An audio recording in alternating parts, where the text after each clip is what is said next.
University, or BU, the premier university in the Bicol region, Philippines, is a SUP Level 4 institution by Department of Budget and Management, or DBM standards.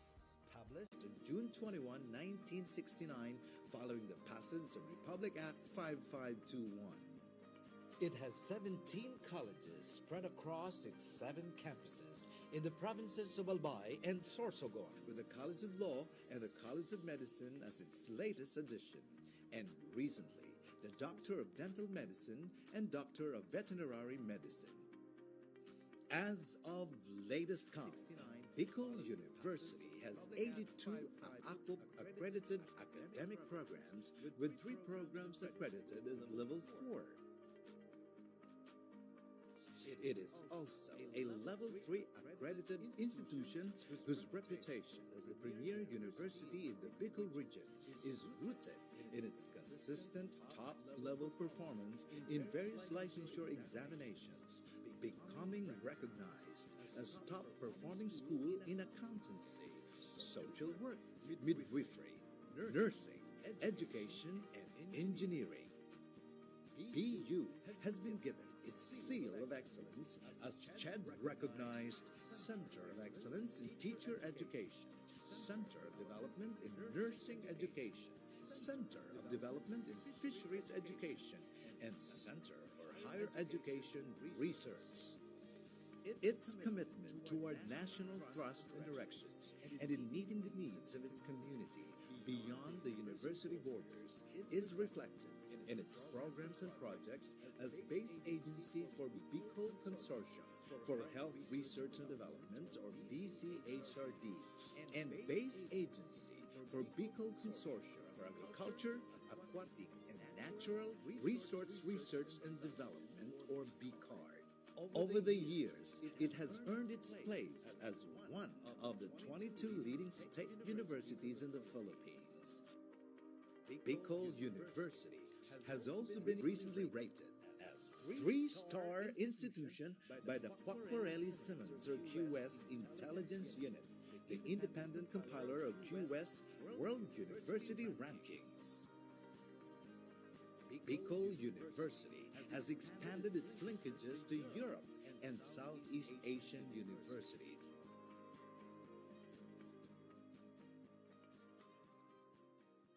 Good morning, everyone.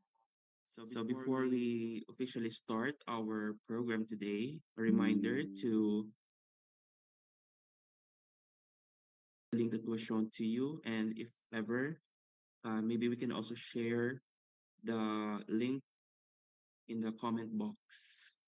Okay. A few reminders also: please keep your microphones muted unless you're called to answer a question or to give a comment. Please change your name starting with the acronym of your affiliation, your first name, and then your last name, and then always identify your affiliation and your complete name before asking questions or giving comments. Okay, ladies and gentlemen, distinguished guests, and esteemed participants, welcome to this Action Research for P and In-Service Teachers webinar by the Bicol University College of Education, Project Ripples, Research and Extension Office, and the Association of Local Colleges and Universities, or ALCO 5. This activity aims to develop the competence of pre-service teachers and research instructors in conducting action research. We are honored to have you all here today on this academically enriching occasion.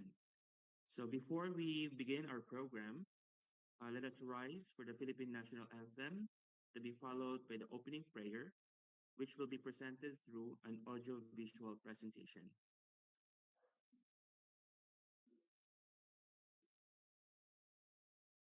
Mga kababayan, ang pambansang awit ng Pilipinas.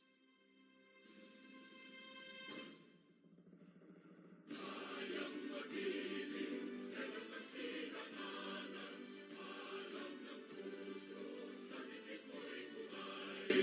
Lupang hinirap, magiting, sa mandulupin, di ka pasisigil, sa nagatang tutok sa sigaw.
All right, so we would like to acknowledge Professor Apple Rubio and the BKED students for sharing the AVP for the opening prayer.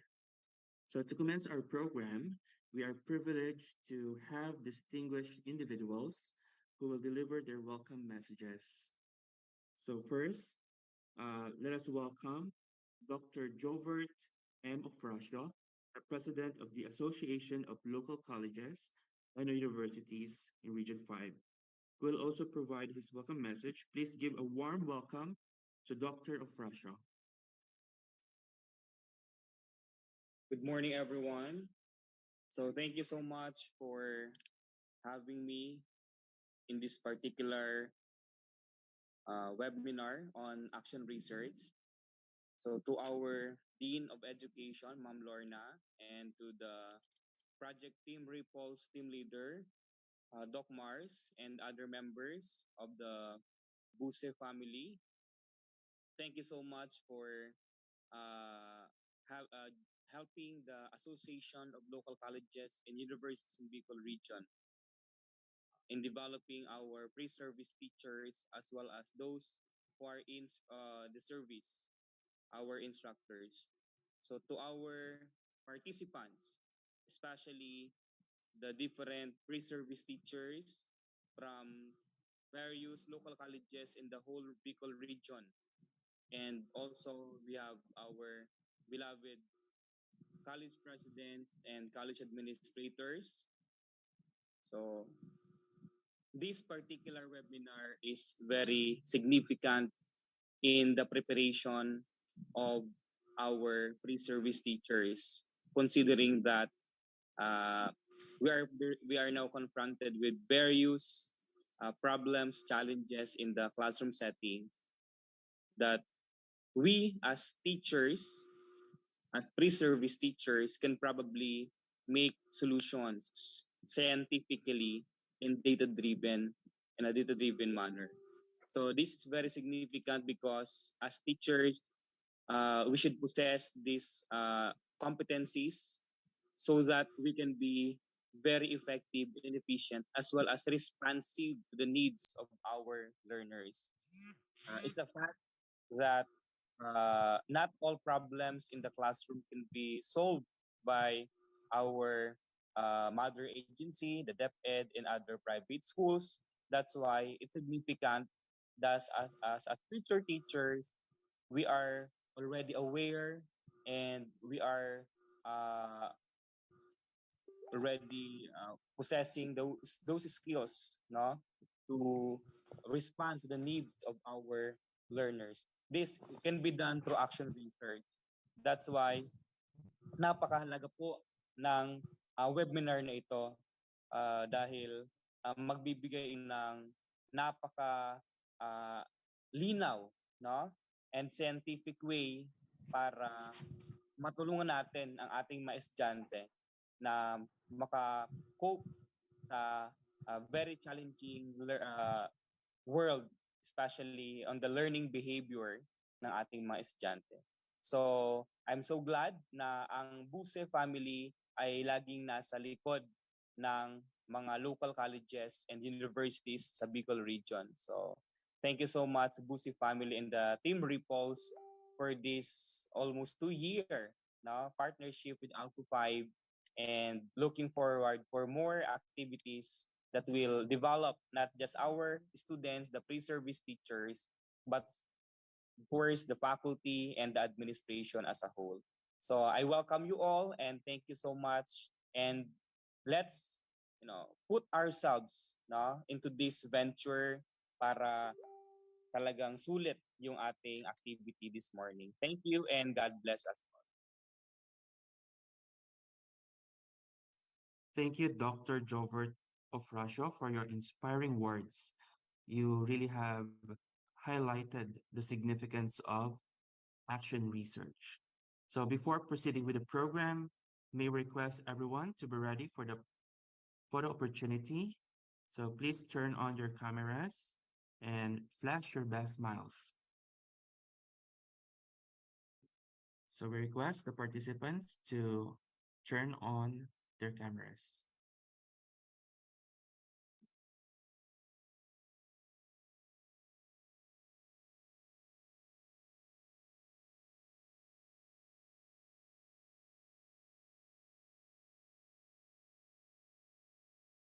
Okay, are we ready?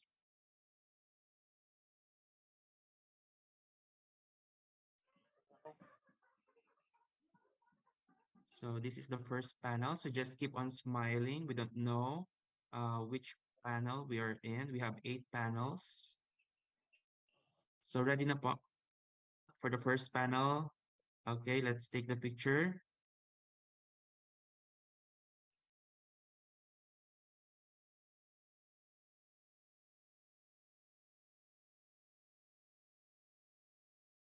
Okay, second panel.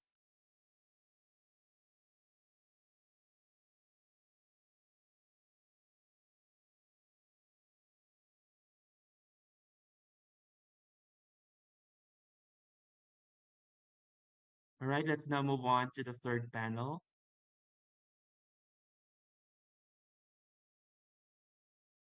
Keep on smiling. Right, fourth panel.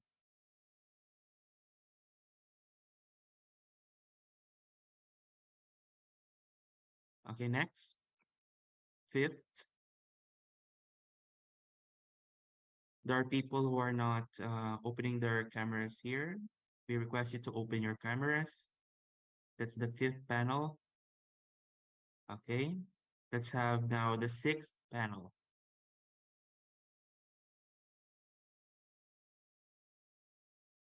Okay, the seventh panel.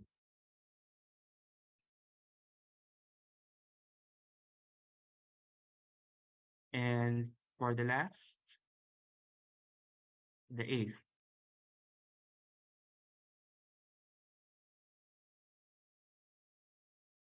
All right, thank you very much. You may now turn off again your cameras if you would like to do that.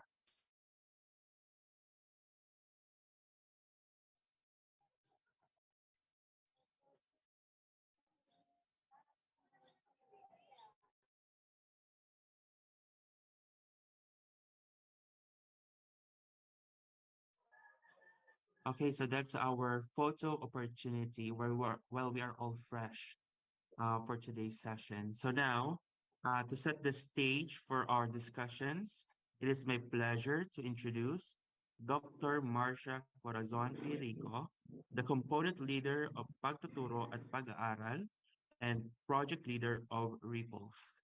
She will present an overview of today's webinar. Please give her a virtual round of applause. My morning greetings and butterfly hugs for everyone. Sending my love and heartfelt gratitude to the 1,744 registered participants to this webinar on action research for pre and in-service teachers. This is sponsored by, of course, the College of Education, Bicol University, with Dr. Lorna Minya as our dean, the Project Ripples, the Bio Extension Management Division, also ALCO 5. You have heard Dr. Jovert Ofracio. He heads the Association of Community Colleges in Region 5. He's the president of the Ligao Community College as well.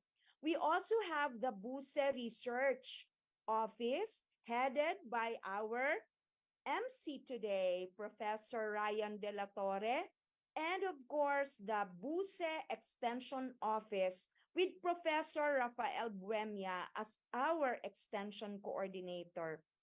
With full support from Bicol University, I say Diyos mabalos sa indong presensya, ngunya na aldaw. We have participants from the different teacher education institutions in the Bicol region. We acknowledge our participants, mostly pre-service teachers from the different teacher training institutions in the Bicol region. Thank you for responding positively to our invitation to attend this webinar. You know, the conduct of action research helps teachers to be more reflective as we try new ideas and see how they work in actual classroom practice. Today, will walk you through the basics and process of action research. We have invited two experts to shed light on these topics. They are teacher researchers. Of course, they will be introduced. Our speakers will be introduced later. I'm sure you will all be learning a lot from our speakers. After their talk, feel free to ask questions. And so, therefore, my dear friends, without much ado, I say welcome, have fun, sit back, relax, have fun while we are learning. This is Teacher Mars sending butterfly hugs to each and every one. Thank you so much.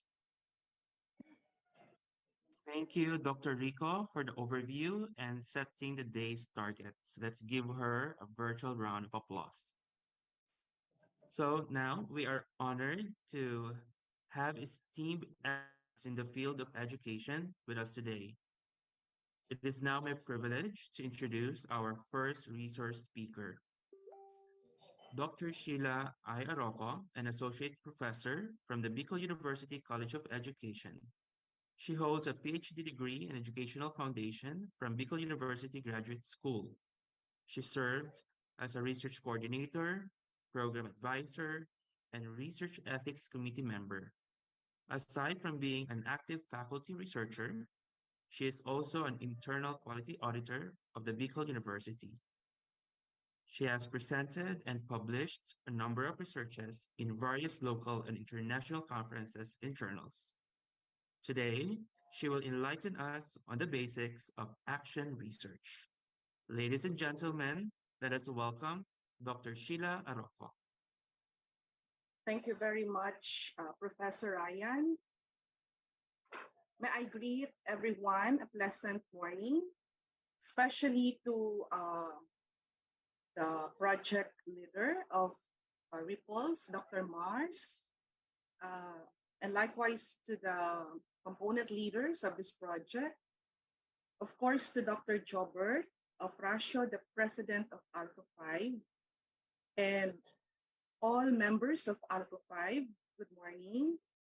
Likewise to all pre-service teachers and in-service teachers from various schools who are in this webinar, a pleasant morning to all of you. So before I start, may I be permitted to share my screen?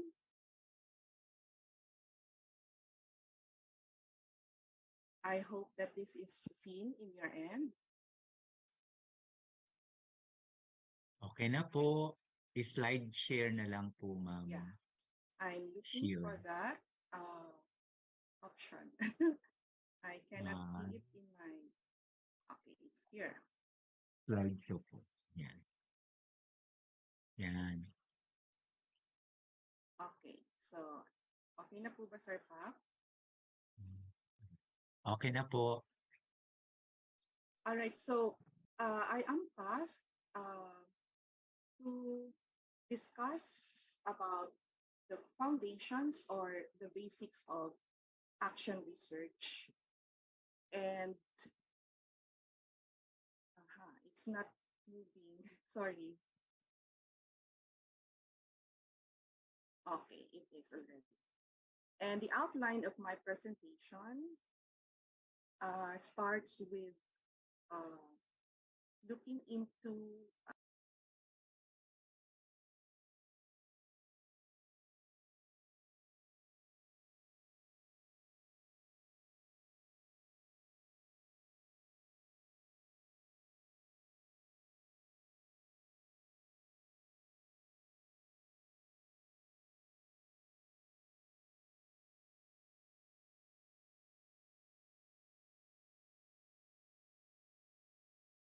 as well as the action research process. And the last slides are for action research samples that were done in the school setting. Okay. So first of all, everybody has or know knows a definition of what research is. No? So there are so many beautiful definitions about research, but I would like to give you one coming from DepEd Order 39 series of 2016, that research, according to this definition, is a systematic process of collecting and analyzing data to increase the understanding of a particular thing. And we are familiar also with the so many types, no, or the kinds of researches. Uh, However, we are most familiar with what we see in the screen, such as the basic research, the applied research, the action research, which is the focus of our discussion this morning, as well as the developmental research. And to further see what action research is, let us distinguish it from the basic research, because some of us have a notion that action research is, or basic research is an action research, or action research is a basic research. So let us see what is the distinction between the two based on the following criteria, such as in terms of objectives, in terms of the problem, no? In terms of the scope or the sample, in terms of the analysis of data, conclusion, as well as on the application of results. Now, with regard to the objectives, for the basic research, the objective is to develop and test educational theory, but for an action research, we find solutions to problems in a specific context. So looking into or talking about the context, this could just be your classroom setting, okay, a local context inside your classroom. When it comes to the problem criterion, for the basic research, it covers a wide range of methods. But for action research, participating teacher identify problems during the teaching learning process. So perhaps it is a problem identified in one quarter, or maybe in one semester. No. And then with regard to the sample size, considerably the basic research has a large sample size, or is required of a large sample size. However, for the action research, we see that the students inside the classroom are those that are identified as the population or the sample of our study. And in terms of the analysis of data, the basic research sometimes I use complex analysis.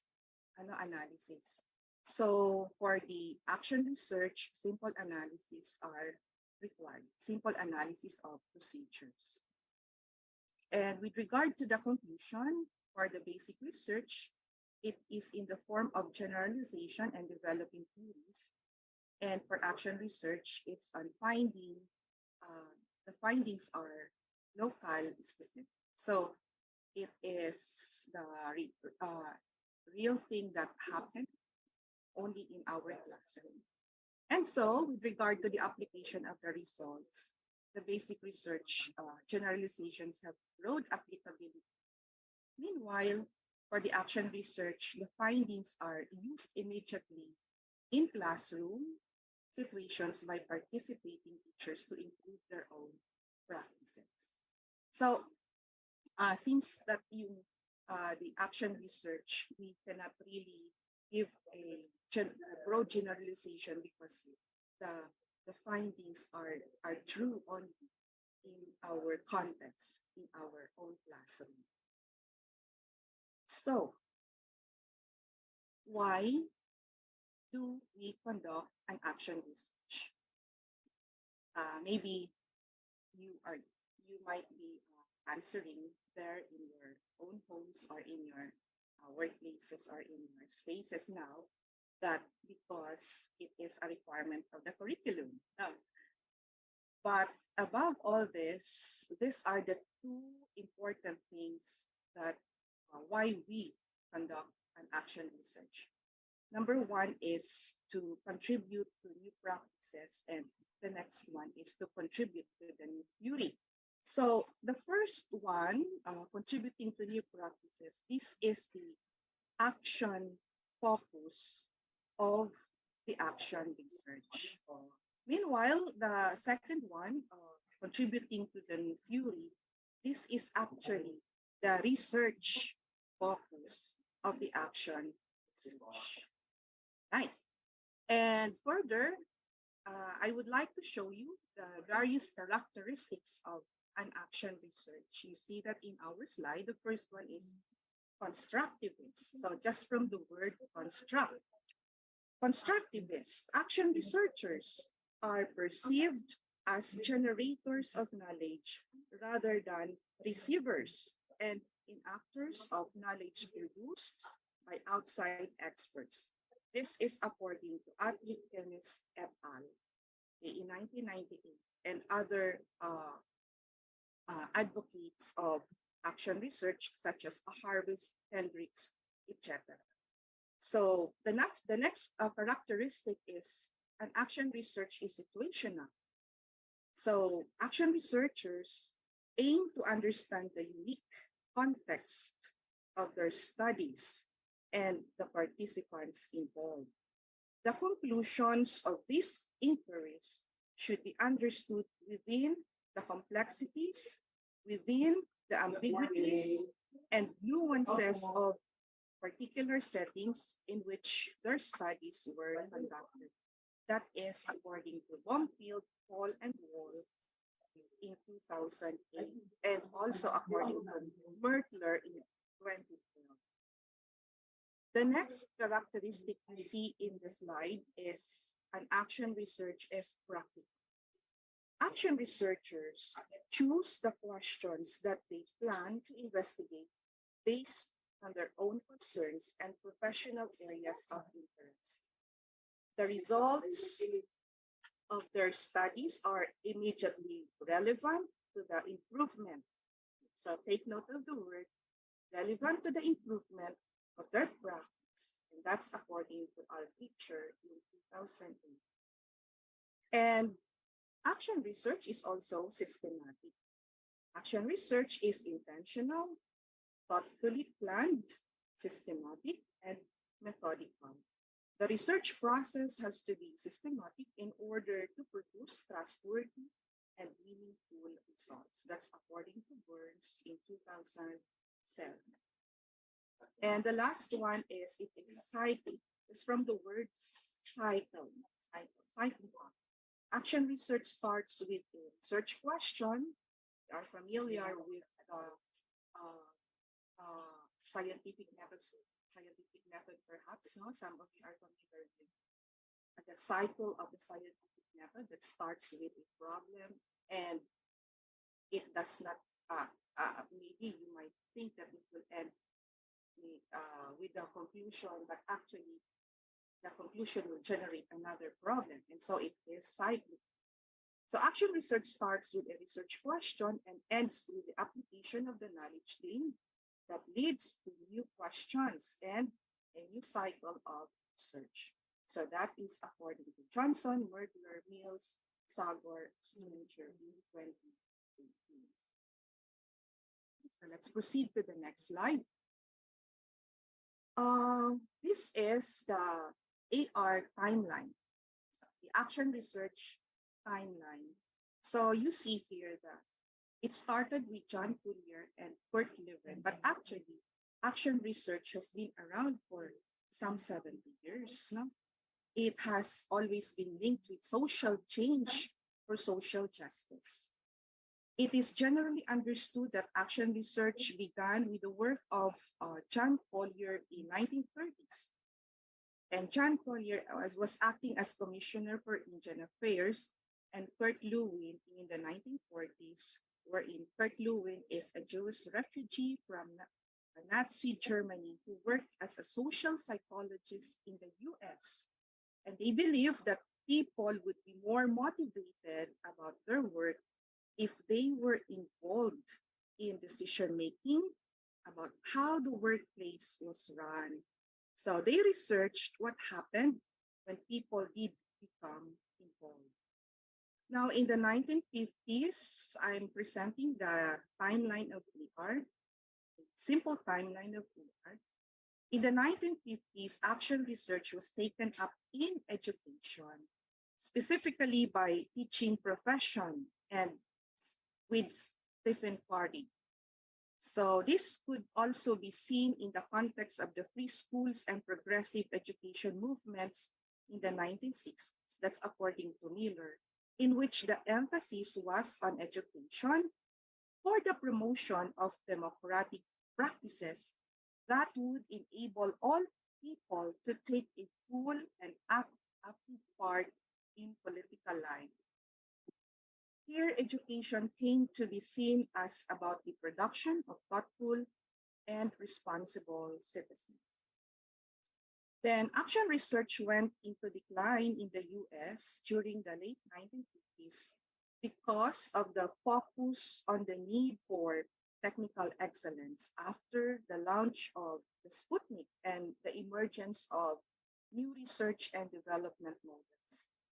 It did, however, begin to take hold in Britain mainly through the influence of Lawrence Stenhouse, who was working in context of teacher education.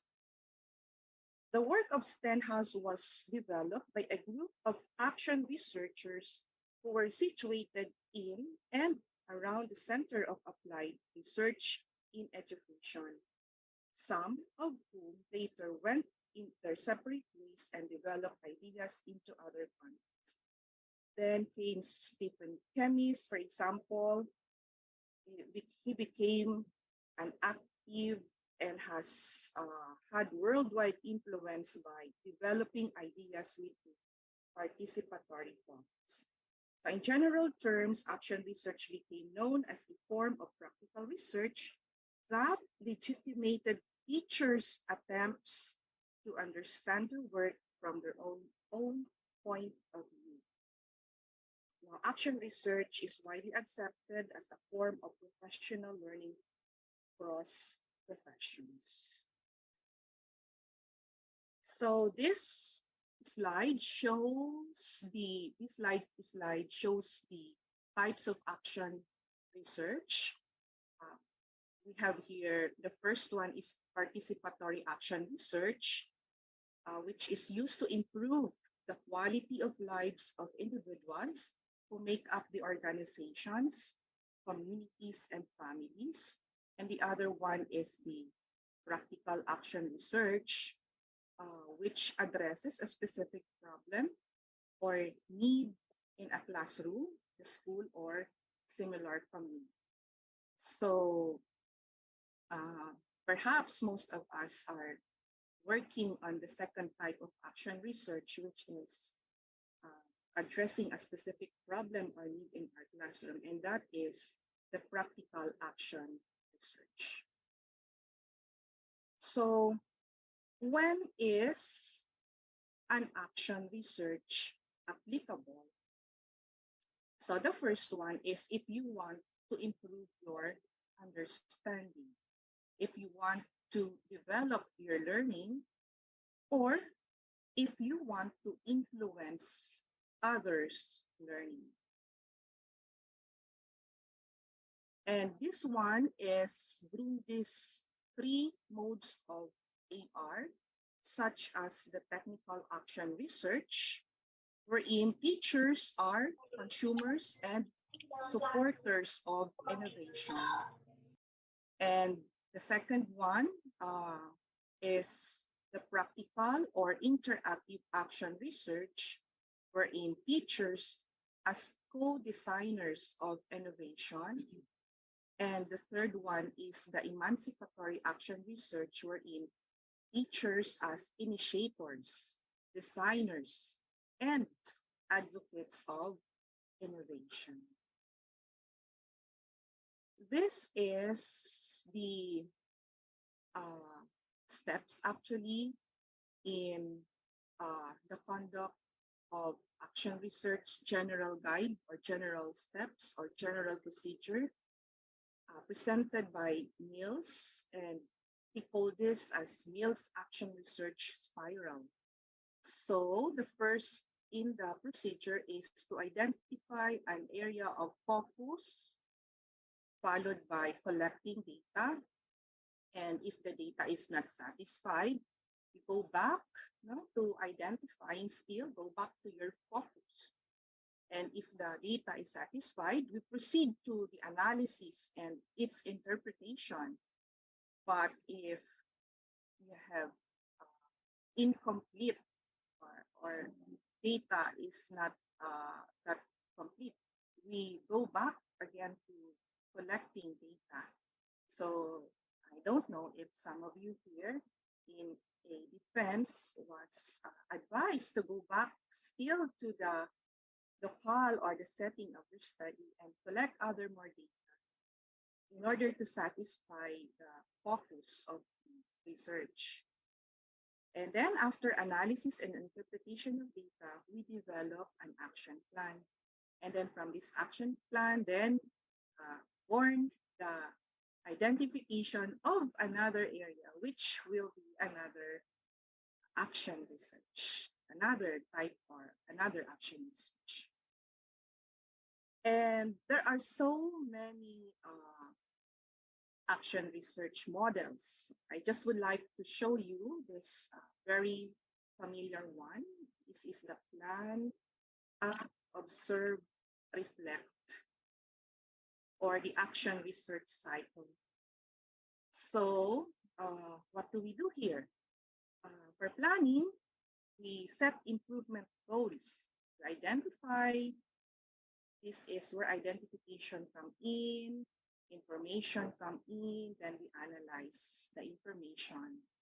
Then after that, we act, acting through trials, collecting data, and asking questions.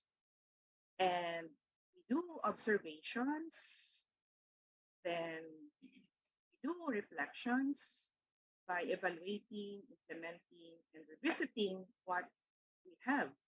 Okay. And to be specific, I'll show you here the various steps that are done in a particular phase. Like for example, in the planning phase, this is where we identify a problem or a research topic. This is also where we verify the problem, set the problem in a theoretical context, and this is also where we plan for data collection. And then for the next phase, which is the acting phase, this is where we conduct the intervention. And of course, while conducting the intervention, we collect the data. And for the observation phase, we organize and analyze the data.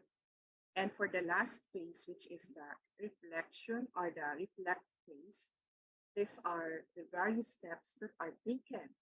We check if interventions have resulted in the intended change or improvement. We determine what factors are attributed to the improvement. We identify the problems arising during the action implementation. We decide what to do to resolve the newly identified problem in the next cycle, because we said that action research is cyclical. We create a plan for the next cycle. We draw conclusions and recommendations, and we also disseminate a right report if your AR is finished. So, if your schools have two defenses, for example, proposal and final defense, the planning phase constitute, or these steps are those that we do to prepare an action research proposal. And the last of these steps are done during the conduct, and finally will be presented during the final defense of your action research. So there are so many tips, to focus on a topic, but I would like to share with you what uh, Dr. Prudente also shared with us in one of our seminars about action research. The first one, according to her, is in order to have a focus on a topic, we have to keep it manageable. So we have to keep the focus small in a small scale. So if it is in the classroom, yeah, sometimes we are so ambitious, no? So we would like to find several answers to a particular problem. So sometimes we are clouded with so many things to do that we just end up without any focus at all. The second one is it should be interesting to you. You may need some perseverance to see the inquiry through. And of course, it should be workable, it should be doable. You are not stumped for ideas, but can identify ways in which you might have a go at addressing your question. And number four, it is not too disruptive of normal routines. So maybe you are anticipating that your schedules might get affected, but the fourth one says here that it should not disrupt our norm. So important here to think not just of your own, but of course also of others that your actions might affect. Okay, so let's proceed to the next slide. Now, I have here uh, DepEd Order number 39, 2016, which tells us about the adoption of the basic education research agenda. So usually, our researches are anchored on the agenda, the present agenda that we have. Perhaps in my case, I am from Bicol University. We also have several research themes and agenda. And a particular research here, because this agenda are the focus, our focus. So our research should also be anchored on that particular theme or particular agenda. So because I am coming from the College of Education, so I think in my university there are 8 research themes, and there are several agenda per theme. So I am more on the education agenda, education theme. So for those working in the DepEd, you also have your agenda, research agenda. You can just download the full DepEd order from the site. But what I would like to show you here is that uh, you have in the DepEd, there are several themes, and theme 1 focus on the teaching and learning. Theme 2 focus on the child protection. The third theme is about human resource development. The fourth is on governance, and the others are on disaster risk reduction management, inclusive education, gender, and development. So your research, if you are planning to conduct an action research to a DepEd school, you can also anchor your topic or research from the agenda of the DepEd. And I just called out sample sub-themes under the teaching and learning. So what are these? These are on instruction, curriculum, on the learners, on assessment, and finally on the learning outcomes. So on the other side of the matrix, we have here enumerated general sample or sample general questions under each sub-theme.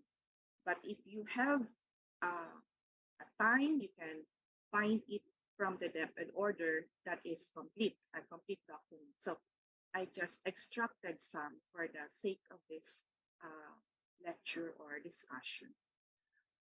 For the instruction, maybe we can ask what factors, this could be our focus, what factors may affect the teacher's delivery of the curriculum. So the topics would be in maybe terms of the learning space, about the lesson planning and creation of IMs. So you may would like to develop something for to address this particular subtheme on instruction.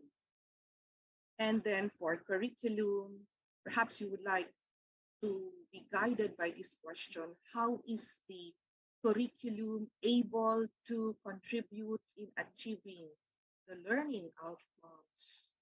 So maybe you would like to focus on some strategies like using contextualization, using perhaps you would like to focus on the spiral projection in the curriculum.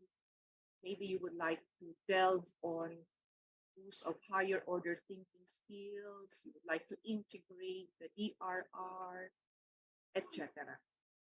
And under the learners sub-theme, maybe you would like to be guided by this question: what makes a well-rounded, happy, and smart learner?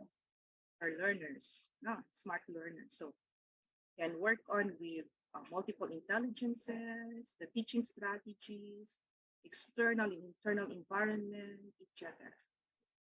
And then for assessment, maybe you would like to be guided by this question: what factors affect the implementation of classroom assessment? So what are the good practices, best practices, emerging good practices for assessment, teachers' expertise in constructing various types of assessment, availability of assessment tools and resources like the materials, manpower, environment.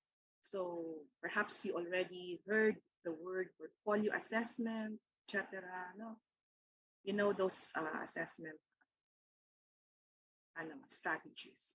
And then the last one, maybe you would like to be guided by this question: what factors affect the achievement of the learning outcomes? So would be along perhaps the language, perhaps still along the learning process, along the learning environment or governance. So what do we do when we plan our AR? We should know the requirements, of course, before we start. This template is also coming from the DepEd order. So it is enumerating here the minimum requirements for an action research. What is this proposal? So we start with a context. So you might say, there are only very few items. Start with the context and rationale. So this is about the introduction, the related literature may come in here. So it's different from the thesis that you see or you read from libraries, that chapter 1 is about problem, statement of the problem, what else, scope and delimitation. So in this action research template that is being used by DepEd, you see these items, and these items are to be done by the teacher in order for his or her action research proposal is approved. Then you have here the second part is on action research questions. Maybe you would like to work on 2 questions or 3 questions only. Then the third Roman number 3 is on the proposed innovation. It could be a strategy or any intervention.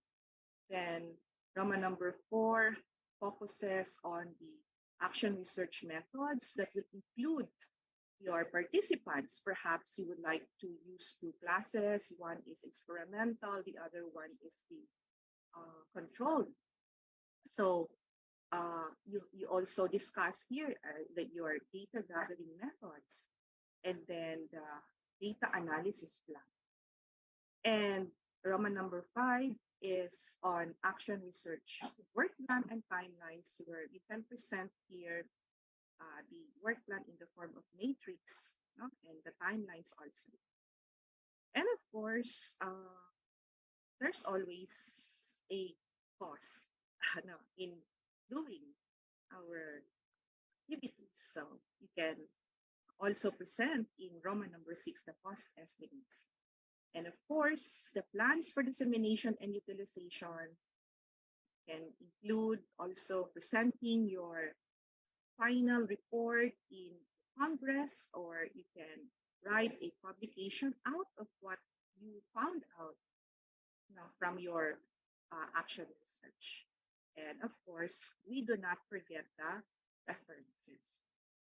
Now, those the items in the previous slide are what are required in the DepEd, but some schools also require other formats. No? So, for example, in Bicol University, we also have a different format, and a student here has to abide or to obey the format of the school. But generally, what we see in a complete AR, no, the completed AR are the following: the title, of course, the abstract and the keywords. It depends on the guidelines in your school, how you write your abstract, if it is to be limited only to 250 to 500 words. No? And then the rationale and the context still are part of this, the problem statement, which include also the objectives or the aims of your AR, and of course the methodology. We do not forget the ethical issues. Okay, so when we conduct researches, particularly if our respondents are minors or even if they are already adults, we always ask for a consent or an assent from our participants. Then we also show our plan of work, the resources, the outcomes. Important are the outcomes and the results, and of course, our reference list. I would like to share with you our experience in our college. The Bicol University College of Education conducted an extension program. Professor Buemia is our extension coordinator, helping us, partnering with DepEd, DepEd SDO Albay, Schools Division Office of Albay. And this particular program is about a mentoring program for master teachers, head teachers, department heads of the division. And there were about 89 participants that joined in this program. It ran for about 2 years. And at the moment, we are already working on component 4. So we are done with component 1, that was during the COVID pandemic time. We did webinars also like this. Participants were in their workspaces or learning spaces. There were several series of webinars on action research. So after that, they were able to make one proposal, which were submitted to DepEd, and there were several proposals that were approved by the DepEd. So this is entitled Action Research Made Easy, a mentoring program for master teachers, head teachers, departments. So what you see in the screen is the Action Research Congress, which was the venue of the final output or the research outputs of the teachers who were able to implement their approved action researches. And that was done last April 29, 2020. So uh, there are several presenters here. Maybe you know or you are familiar with the names of the teacher presenters. These were their topics: lesson live streaming as an aid in teaching personal development to grade 11 senior high school students. Another one is on contextualized learning activity sheets, class in understanding culture, society, and politics. We also have here the at-home based at-home biology lab experiments, its effects on G11, the grade 11 STEM students' science process skills, and conceptual understanding in biology. So the focus was on the science process skills and conceptual understanding in biology. And another one from the TLE group, uh, the use of student self-assessment guide to develop awareness in food hygiene of grade 9 modular students of Daraga National High School. We will understand that these are their topics or research topics because this was actually done during the pandemic time when we were not uh, inside the physical classroom. We were doing our modules, or some of you are in the online class. And the presentation was online. It was in the form of a contest. And there were winners, of course, but the winners went in our office during their convenient time. So we also awarded prizes to the best presenters. No, this one is the best in oral or paper presentation. Then we also have the first runner-up for the paper presentation. So you see in the pictures are the winners. By the way, they have mentors. No, the program was mentoring. So the teachers had mentors coming from our school. So for example, this one, the mentor actually of Madame Rochelle is Dr. Ma'am Ante, biology professor of our in our department. But who you see are we have here the former research coordinator, Madam January. Of course, with her is our extension coordinator, Professor Buemia. Then we have the department chair, Madam Cuyena. And of course, I am also around because I am the component leader for this action research. This is component lead. And with me is another professor, Professor Protasio, component leader for component one. So he took charge of the webinars about action research. Then we have the first runner-up. Don't ask me anymore about the prize, okay? But thanks to the sponsor for the prizes given to the winners. Okay, so you see that they came in their most convenient time. So the venues for receiving their certificates and awards are, you see that we have different venues here. So perhaps if you are students of theirs, maybe you see them, okay? So these are the people involved in this action research contest. And thank you very much to the faculty of Bicol University College of Education for their ever-ready support in this particular extension program. All right, so actually I am in our faculty room, so maybe you are hearing some. Sorry for that. All right, so let me proceed. I would like to present here. Maybe I am already in the last part of the topic outline. So I just would like to show you here some action research sketches.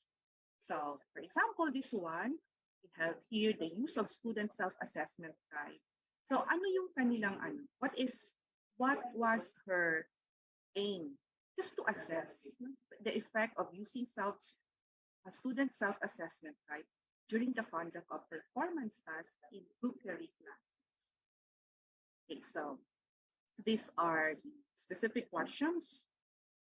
Let's proceed to the next. We have the at-home biology. So the aim of this was to investigate the effects of at-home biology lab experiments to the integrated science process skills and conceptual understanding, of course, of students in biology.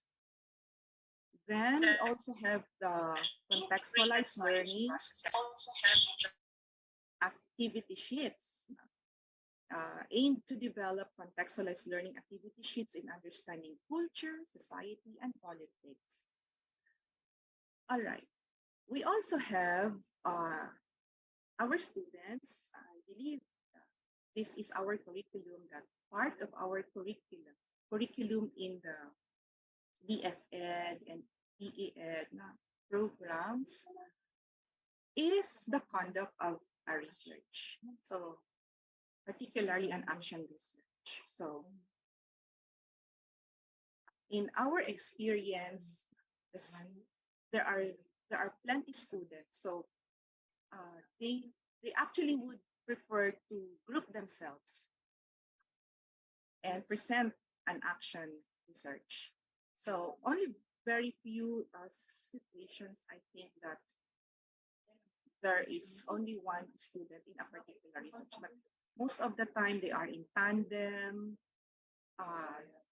in a group of 3 or a group of 4 or group of 5. So they are doing the oral defenses, the proposal defense in front of the panel members.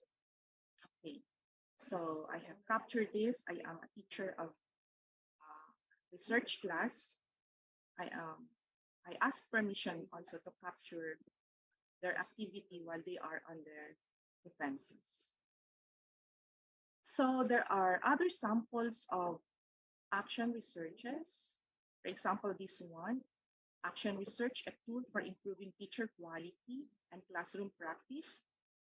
The aim is the study looks at the role that action research may play in creating positive change in teachers' practices. Okay. Then we also have action research on improving student speaking. So we do action research for improving student speaking proficiency in using cooperative storytelling strategy, okay, to improve the students' speaking skills. Then we also have here which aim to assess the extent of utilization of innovative strategies of the MAPE teachers in public secondary schools. Layo ito, no? Tuguegarao City. This one, using the Facebook app, looking into the effect of Facebook application as interactive participation mode in the performance of grade 7 students in edukasyon sa pagpapakatao. So perhaps this was done also, I'm not so sure if this was done during the pandemic time or maybe pre-pandemic. Then we also have here the blended tool in teaching grade 8, using the blended learning as the strategy in this research to determine the effect of the utilization of social media, particularly Facebook also, as a blended learning tool. Then, yan, asynchronous discussion forum, fostering reflection among pre-service math teachers, which aim to investigate the learning experiences and challenges encountered by the pre-service math teachers in answering open-ended questions through asynchronous discussion forum or ADF. Okay, I think this is the last, improving students' performance, motivation, and learning attitude through influence embedded physics instruction. So, before we end this portion, let us ponder with on these questions. What actual situation in your field do you want to improve?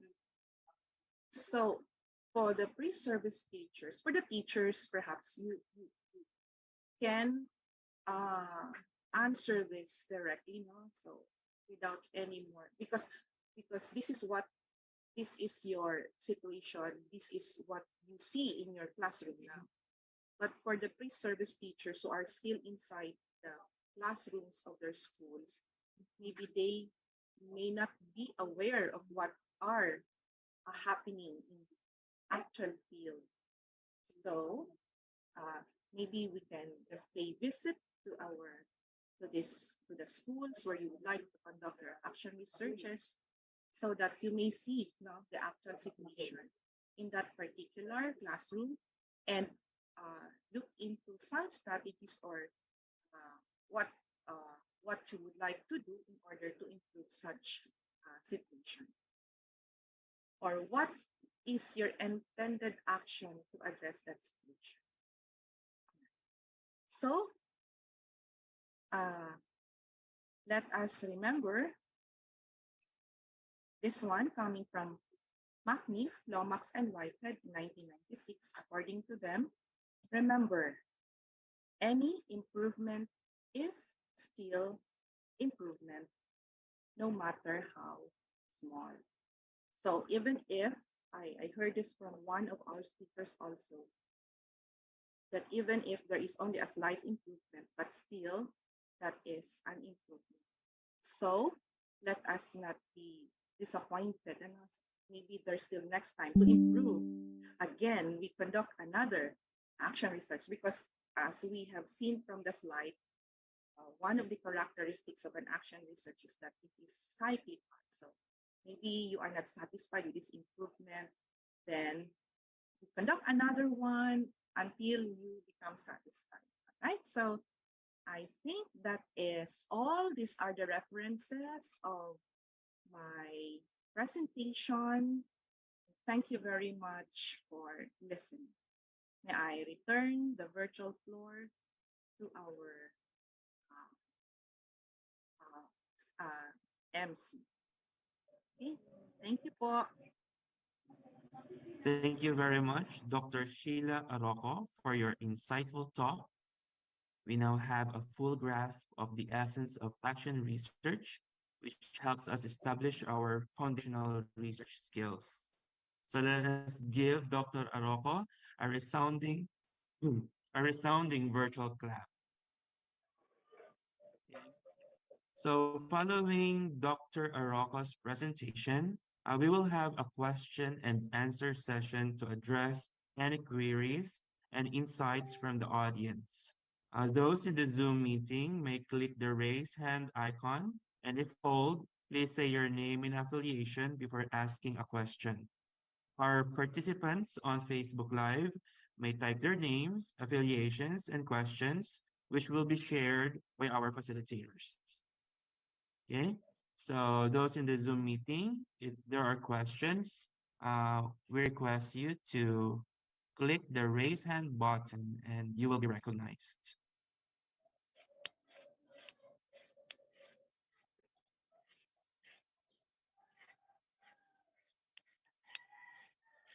So maybe our participants are still thinking what questions to ask. So I think let's try to start the rolling. I'll try to ask first the question, madam.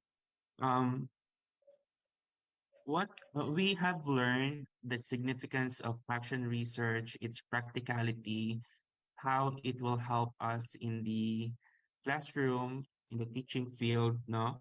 So what pieces of advice can you give to teachers who lack confidence in conducting action research? Because we still have teachers who are reluctant to conduct action research, madam. That is normal, Sir Ryan.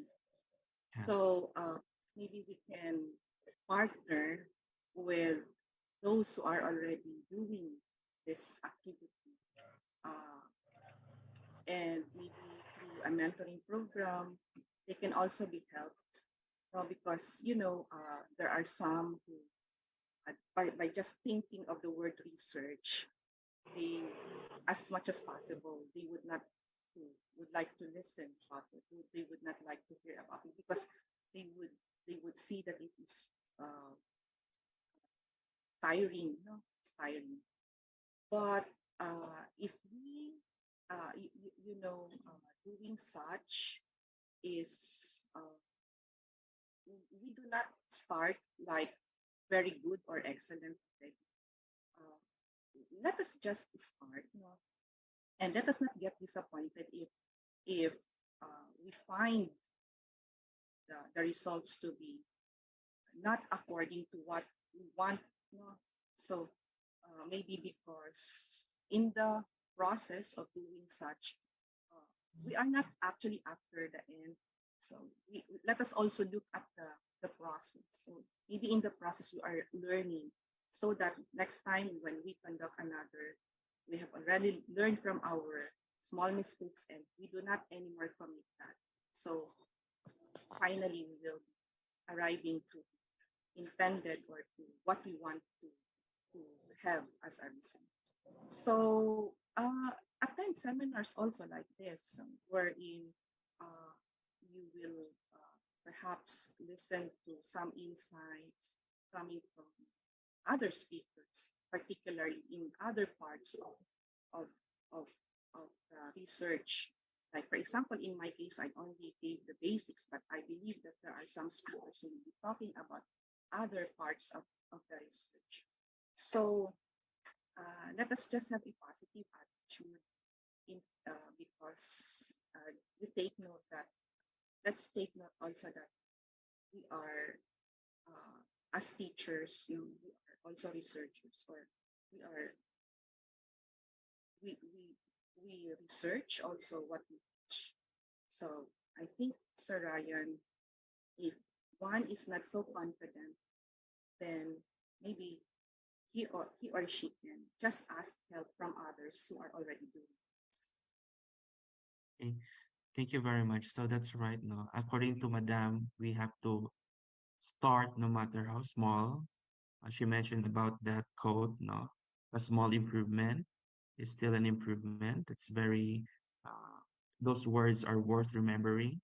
And of course, if our action research is not perfect or the result is not what we expected, we can always go back, do another research to improve our practice. So these are all opportunities for growth and development. Thank you very much, Dr. Arroco. So let us entertain other questions if there are from the audience.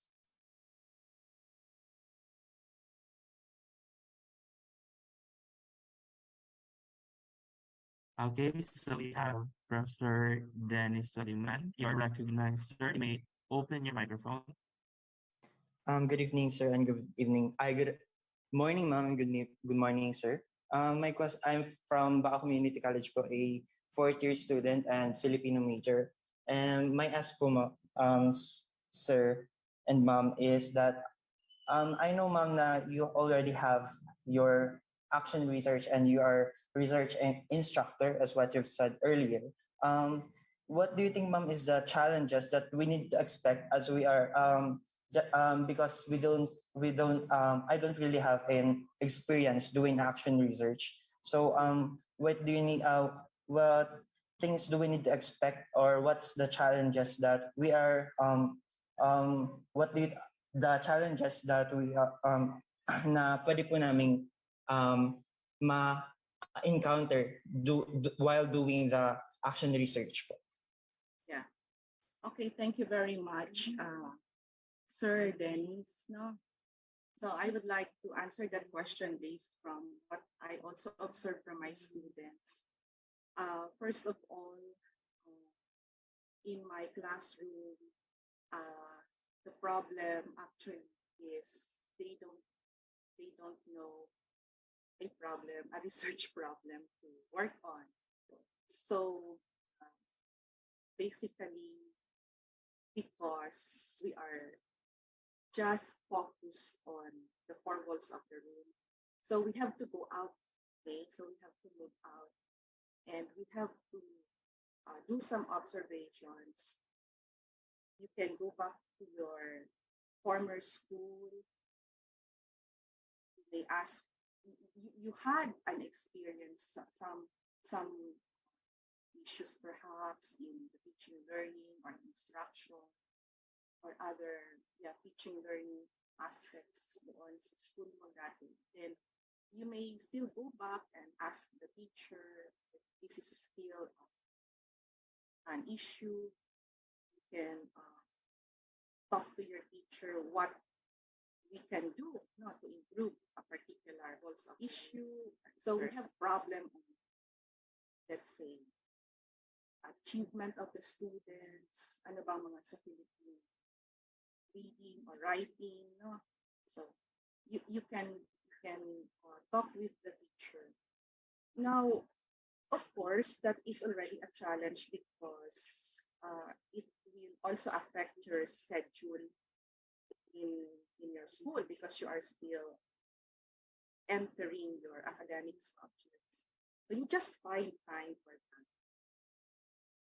But in our case here, whenever the students go out, they are bringing with them a letter. Para legit, no? Para legit. So they are bringing with them a letter of their intention, enumerating their request. So they come back, with full of observations and data coming from the teachers they interviewed or even from the principal. And of course, the cost is also a challenge because maybe you are riding, you are not just going there walking, so you have to call out some amounts from your baon. So you may sacrifice your lunch. So wag naman sana. So these are some challenges. And also, if it is a group work, then you cannot deny the fact that there might be some issues that may arise in terms of ano ba yung mga issues like tasking, division of work. What else? Today they are in third year. My students are in third year. We have academic subjects, so they are competing with the time, with the also the requirements of their other subjects because this is not their only subject, but this is a requirement not of the subject actually, but of the degree. So sabi namin is hindi ito requirement lang ng subject, pero requirement ito ng kanilang degree or a BE. And there are still other challenges, like factors of connectivity, because maybe in your classroom you don't have a data, so you have to find for allocation, so you have still to buy a data if your school doesn't provide one. What else? Your rapport with your advisor, if the advisor doesn't want your research topic, you have to make another ulit, so on until the midterm period is over. You don't have yet your chapter 1 or chapter 2. Yeah, it depends on the parts of what you are going to prepare in your proposal. So there are still many more. so far, what I have told you, I shared with you, are what I also got from the experiences of my students. Sir Ryan is also an action research teacher. Thank you, Ma'am Sheila and Sir Dennis. So we have an enlightening response from Dr. Sheila. There are still questions in the Zoom meeting from Miss Jean Razon from DCOMC. You're recognized. Would you like to read or share with us your question? You can use your microphone. Miss Jean Razon. Okay, so maybe she can't use her microphone. I will just read the question. Okay, she said, magsisimula pa lang po kami sa research namin and I would like to ask po, how can the principles of action research be effectively applied para ma-address po yung mga various specific challenges and learning needs ng mga students ng mga diverse elementary school students po, considering the cultural, socioeconomic, and regional differences within the community. That's So, from yeah. Jean. First of all, ang action research is as distinguished from the basic research. Yung sample natin, konti lang, no? Pwedeng classroom setting lang. So, ano yung tanong niya po? Yung principles, how ano po yun? Ano? How can the How can it principles of use? action research be effectively applied para ma-address yung diversity ng learners' needs sa elementary daw po? So, diversity of the learners' needs. So, ang daming mga needs, no?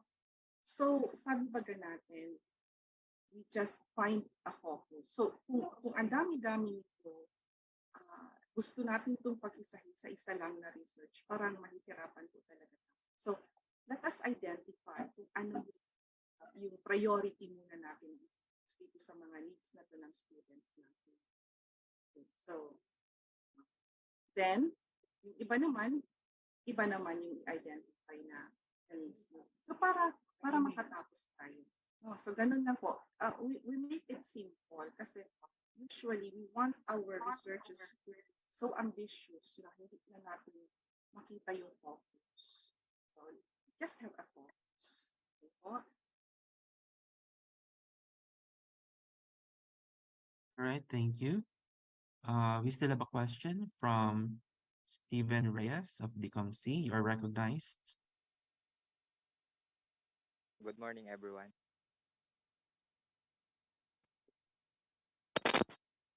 Good morning, everyone. Ma'am, sir, are there any specific resources, tools, or platforms you recommended for pre-service teacher looking to embark on action research in education? Mm-hmm. Yeah, there are plenty resources. No, that you just look for some itong sa DepEd natin, meron siyang yung DepEd order. There is an enumerated guideline in the conduct of an action research also. Ano pa mga resources? Ang dami, no? We just have to avoid yung plagiarism, no? So, alam ko na gumagamit kayo ng mga chat GPT, pero mahirap yun, ano? Kasi yung plagiarism issue dyan. For what do we use here for the search of related literature? We have e-journals. We have plenty of that. Bicol University has this particular site, Gale. It's a journal. I don't know in your school if you have, but the Google Scholar, you can use that. The Publisher Page, you can use that. Find for related literature and studies. So we just have merong ano naman dyan, parang link, no, if you want to search for studies that were done for the past 10 years. You just have to encode the range of the year. there, ano pa, ang dami yun, Sir Ryan, ang dami apps. Alam ko, mas alam niyo yan, yung mga millennials. But of course, walang substitute from reading. So, you have to read so that you can write. So, yun po yun. Thank you. Any more questions from the participants? So, Steven, do you still have a follow-up on that? No po, sir, but Okay. I have another question po, sir. Okay. Ma'am, sir, how do you balance the demands of teaching with the time and resources needed for effective action research? That's already part of my function to conduct a research. So, it's just time management, Sir Stephen.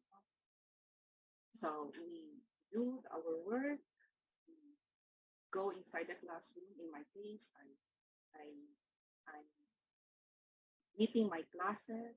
And after that, there is time also for conducting a research because in our university, for example, I am carrying research now, a research study that's already equivalent. Meron kami tinatawag na work equivalent unit dito. Parang yung 3 hours namin sa isang week ay allotted doon sa research. No? I'm talking about myself as a teacher. But in your case as a student, sa mga students, I'm sorry po, are you a student or you are also a teacher? Yes po, ma'am. I'm student from Daraga Community Yeah. College. So in your case as a student, syempre, then works, time management, proper time management. If there are some of us here who are working students, then it should not be a hindrance, no? So you just have to manage our time effectively, properly. So yun lang po. Siguro wala namang problema sa mga activities na yan. May focus lang po talaga. So, ano bang mga na-observe ko sa mga students mo? Lesser yung recreation nila. Whenever they have vacant time, they would go to their advisors. No? They would ask for an appointment from their advisors. They consult their advisor because it is a must or it is a good practice that the advisor knows what you are doing. Kasi yung research teacher, halimbawa ako, I have 8 groups and these are varied research topics. So in a 3-hour class, it's very difficult also to attend to all of these groups. But the advisors are there to help me. So when they come back, at least their chapter 1 perhaps are already polished. And then if there are some other issues that I would like to raise, go to the advisor, would bargain, kung hindi nila talaga kaya, they can bargain with the advisor. And even during the defense sa proposal nila, kung hindi po talaga kaya, we can always bargain. Sabihin natin, ito po yung kaya namin. Yun lang. Sir Ryan? Thank you. So in the interest of time, we will just entertain last 2 questions. In a way, in our second talk, there will be more of the process of doing action research. So you may ask other questions there. So for the last 2 questions, let us recognize Miss Andrea Jean Alcantara. You may use your microphone. Good morning po, ma'am and sir. So, I would like to ask po on how to come up with a good action research title or a problem. Kasi po as a student, we have the idea or the topic na in our mind, but we just find it hard to come up with a good title po. Can you give us a tips or idea about that po? Thank you po. So for a good title, okay. So nakita din natin yung mga titles doon kanina, no, sa mga last slides natin. So hindi masyadong mahahaba.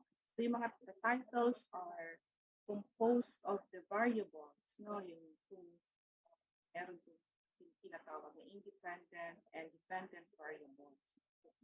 Kung meron kang nakita doon the effect of, so meron siya doon na independent variable.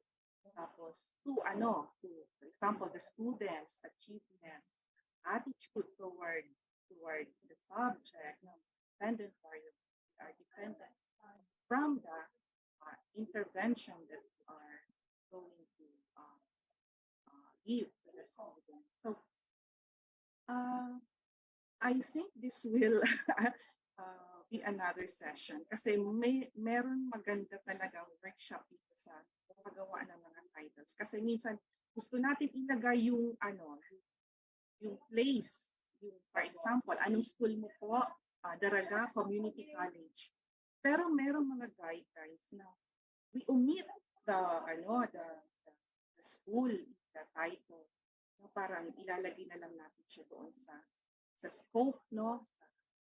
Sa scope ng ating study. And then may mga other words hindi na din natin ilalagay sa mga titles. So your question actually, Ms. Karen, is a very good topic, another topic or another webinar. Kasi may mga workshops dito naman. If you have this title, paano siya ma-manage? There are some rules and guidelines. But for now, yun na muna, ipahapyo ko na muna. So, di ba may mga rules na how many words lang, 12 to 15 words, meron sa title, how do you write that, inverted pyramid ba, or isang linya lang. So, ang ganito lang bang word, development of prevention material is already a title. So, makikita natin na merong tinatawag siya na subject sa title.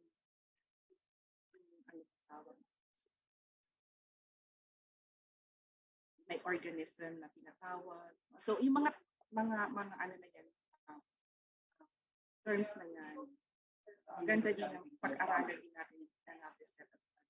Pero so far, yun lang for now. Thank you.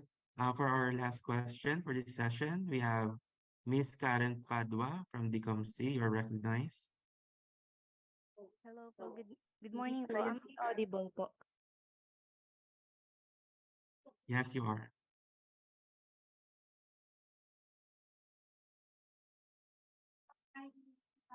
Miss Karen, you may ask your question. Sorry po. Na-unmute ko po pala yung microphone ko. So, I will start with a statement po. Sabi daw po kasi, action research should empower educators daw po in improving their teaching performance and developing the culture of lifelong learning. Now, as a pre-service teacher po, would you recommend that the respondents of our study are teachers po instead of students as a pre-service teacher po?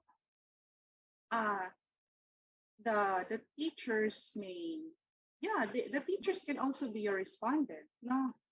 Hindi naman tayo limited sa respondent. So, for example, if you would like to develop a certain material, no? If it is acceptable to both to the teachers and to the students, then that we can include the teachers as one of our respondents. So when we speak of respondents, sometimes we have varied respondents, diba? So it depends on the context of your study. Okay. So yeah, you can. Okay. So thank you po, ma'am. Right, thank you. More questions will be entertained later during the second session. So we thank the audience for engaging with us. This juncture, we will award a certificate of commendation to our speaker.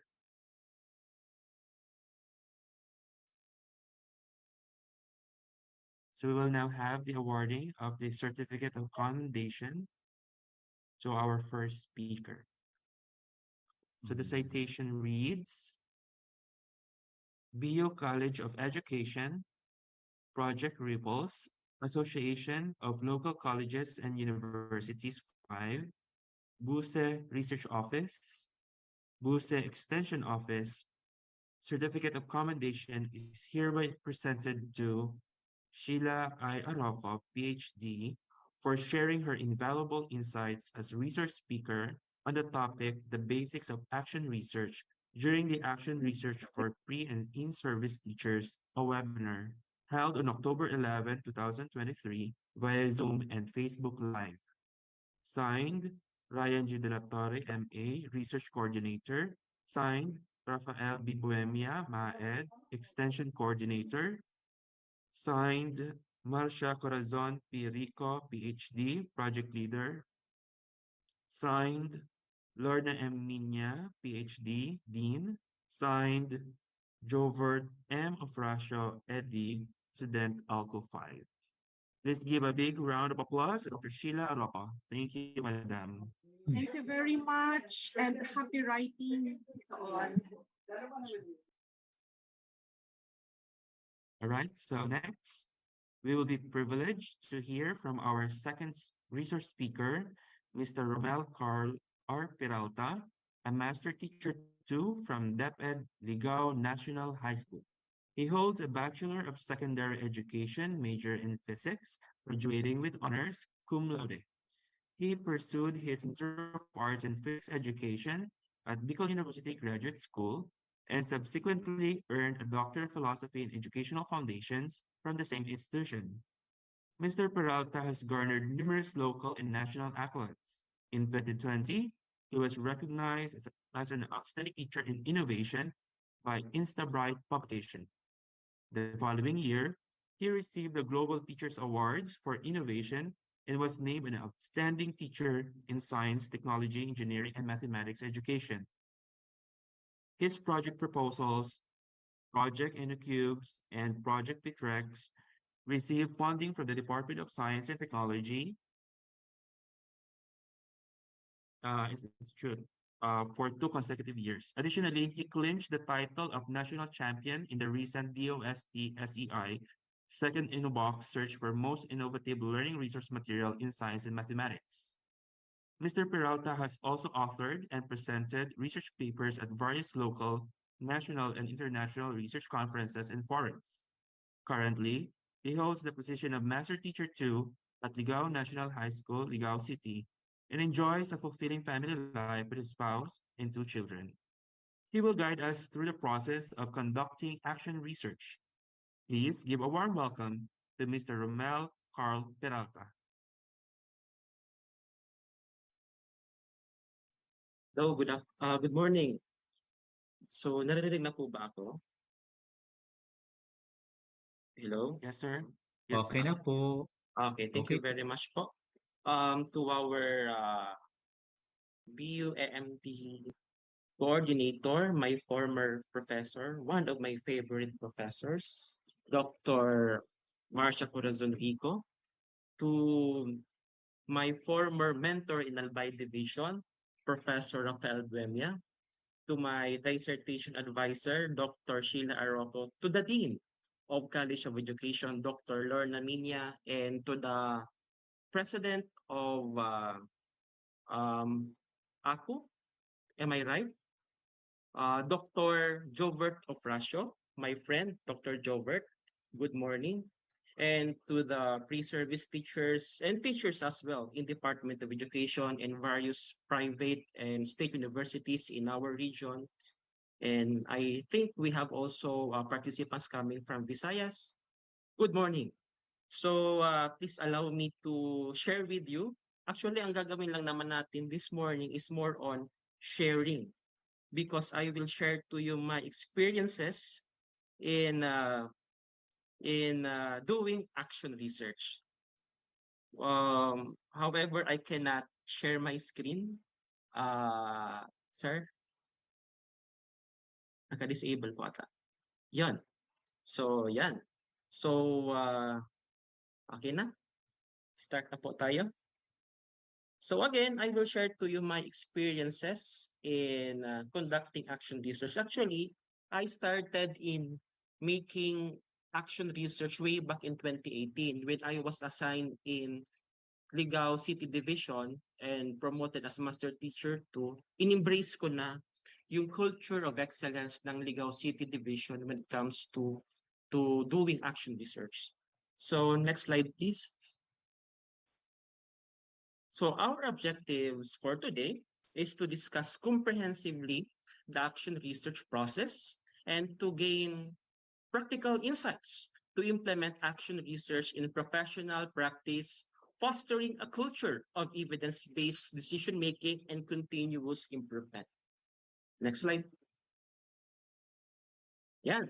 So sa amin po sa DepEd, we make sure that our activities, our programs should be anchored on our vision.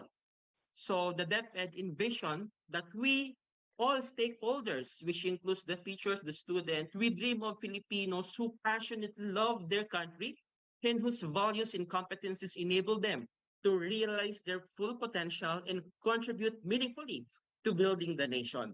As a learner-centered public institution, the Department of Education continuously improves itself to better serve its stakeholders. Of course, DepEd kasi hindi na siya yung dati na more on teacher-centered.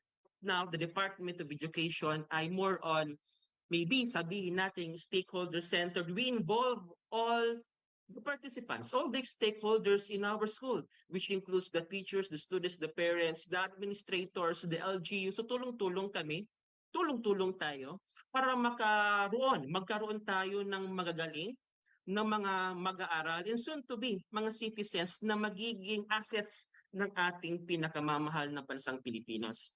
Next po. Now, the mission of DepEd, of course, is for the students to learn in a child-friendly, gender-sensitive, safe, and motivating environment. Teachers facilitate learning and constantly nurture every learner. Administrators and staff are stewards of the institution, ensure an enabling and supportive environment for effective learning to happen. And of course, family, community, and other stakeholders are actively engaged and share responsibility for developing lifelong learners. So you may ask, bakit sinasabi ko ang mga bagay na ito? Why I keep mentioning the vision and mission of Department of Education? Next slide po. Of course, we have this what we call conceptual framework of basic education research agenda or BERA. As you notice po in the conceptual framework, lahat ng activities should be leading to our mission and vision na dapat ang mga estudyante ng DepEd ng mga eskwelahan ng ating bansang Pilipinas ay dapat matuto sa isang child-friendly and gender-sensitive, safe and motivating environment. Ito yung kaaralan na kung saan tumitira ang mga mag-aaral sa loob ng, I think, 8 oras, 9 hours. And yung teachers natin, tayo pong mga teachers should facilitate learning. That term is facilitate. So ang bida talaga dyan ay yung mga estudyante, tayo pong mga teachers, tutulungan lang natin yung mga mag-aaral nating matuto. And at the same time, we involve our stakeholders, the administrators, family, your family, our community, and other stakeholders to be engaged in the lifelong learning process of our students. And sa pinakababa po, as you notice, we have there the 4 thematic areas in Basic Education Research Agenda or BERA. Yung 4 na pong ito ay yung teaching and learning, child protection, human resource development, and governance. Ito pong 4 na ito po yung pinaghuhugutan namin sa DepEd para gumawa ng action research. Since ang focus ni teacher ay more on teaching and learning, so dito tayo. Dito tayo papasok as teachers. While for child protection, maybe we can also make action research pertaining to this, but this work is more on the guidance, counselors, guidance office, while for the human resource development, this is more on for the administrative staffs, for the school heads, same with the governance. Today, ang pag-uusapan po natin ngayong araw ay more on kung paano ang paggawa ng action research sa teaching and learning. Kasi yun talaga yung pinakagusto natin. Bilang mga guro ng ating bansa, ang pinakapangarap natin ay magkaroon tayo ng mga sobrang galing na mga mag-aaral na mayroong mga kakayahan na makasurvive sa iba-ibang problema ang maaring kaharapin nila in the future. At the same time, they will learn the attitude. Magkaroon sila ng mga magagandang pag-uugali na makakatulong din para mas magkaroon tayo ng mas magandang bansang Pilipinas. Next slide po. Yan. So ito po yung parameters in making research pattern. A while ago, nakikinig po ako sa mga tanong ng ating mga pre-service teachers. Paano ba gumawa ng title? Paano ba mag-construct ng problem? Pure lang po ito. Tama po doon si Dr. Arroco that we will have a separate session for that. Mas detailed yung discussion para sa paggawa ng title and ng problem. Pero dadaanan lang natin po ito ng kaunti. Kasi ito po yung consider ko sa paggawa ng aking action research. Unang-una, kailangan muna nating alamin ba yung purpose ng research na gusto nating pag-aralan. Gusto ba nating tulungan ang ating mga mag-aaral para mas matuto sa asignatura natin na itinuturo? Halimbawa, in Filipino, kanina po may Filipino teacher na nagtanong, ano ba yung mga problemang kinakaharap nyo as Filipino teacher sa pagtuturo ng mga topics pertaining to your subject? Ang goal naman natin dito is to help our students to learn better. So, alamin natin, ano ba yung purpose ng study natin? Kanina naman may nagtanong, pwede bang pag-aralan, ang tanong kaya, pwede ba namin gawing respondents yung mga teachers? Yes, maybe. Depende din sa purpose ng study nyo. Kung ang element talaga ay yung teacher, ang respondents talaga yung teacher, at ang purpose nyo is to enhance the teaching and learning process, maybe we can consider them as your respondents. Then, after knowing the purpose of your research, it is very important that you know also the tone of your paper. As discussed a while ago by Dr. Arroco, she differentiate the action research from basic research. Magkaiba po itong dalawa. Bigyan lang po natin to ng emphasis kasi karamihan kahit sa amin sa DepEd, maraming mga teacher ang nahihirapan, maraming teacher ang umaayaw sa paggawa ng research kasi andun pa din yung attitude namin. Namin na mahirap ang paggawa ng research kasi in masteral degree, in doctoral degree, even nung panahon namin in the old curriculum, we are required to make full-blown research. Kaya nung pagdating namin sa DepEd, parang medyo natakot kami bakit kailangan namin gumawa ng research. Iba kasi yung basic research, iba naman yung action research. Sa basic research, talagang malaliman yung discussion. Napakalalim. While for action research, yung sabi kanina ni Dr. Arroco, nakafocus lang siya doon sa resulta na nakuha mo doon sa classroom. For example, if you chose a particular topic in a classroom setup, like in my case, I am a physics teacher, I noticed that the master level of our students are very low when it comes to the topics in mechanics, like in velocity, momentum, projectile motion, medyo mababa yung performance ng mga bata doon. Gusto naming malaman, bakit mababa yung performance ng mga bata doon? And then, we can in particular, a very simple activity, a very simple program or intervention in which ma-address yung mastery level ng mga estudyante. Yun lang naman. Ang gusto lang naman natin, ma-improve yung mastery level. Anong sinasabi natin dito mastery level? Yung pagkatuto, ma-improve yung pagkatuto ng mga estudyante pagdating sa mga topics na ito. Yun lang. Napakasimple lang. Isa pa sa mga kinatatakutan ng mga researchers, maybe in the field, and kami mga teachers, ay kapag sinabing research, dapat makapal. Dapat siguro at least 100 pages. But in action research, di naman kailangan makapal. Okay na din yung mga 50-30, depende kasi sa literature nyo. Simple lang naman. Later on, makita nyo po yung format ng action research. Then, of course, you need to consider also ano ba yung methodology na gusto natin gamitin. If your study will focus on experiences, maybe you can consider the qualitative research method, phenomenology, if you want to observe the culture, ethnography. But if your study will focus on addressing a particular mastery level or competency, maybe it can be a simple experimental research design, pre and post test lang. Pag ano na kasi kapag quasi experimental research medyo malalim na din. But you can consider this yung klaseng research design na yon. So in choosing a particular topic title, dapat importante number one, sino ang gusto mong tulungan? Estudyante ba or guro? Pero in our case, we are teacher, our function is to teach, and our function is to develop the learning competencies, the skills, the attitude of our students. So doon tayo sa classroom. Then, alaman natin kung ano yung tone ng paper natin. At the same time, ano ba yung methodology na pwede nating magamit to make our research paper, to design our action research. Simple lang naman pagdating sa action research. Next slide po. Yan. So ito po yung steps na consider ko in selecting my topic. Of course, in step number 1, brainstorm for ideas. In Ligao National High School, our practice is, ganito na lang.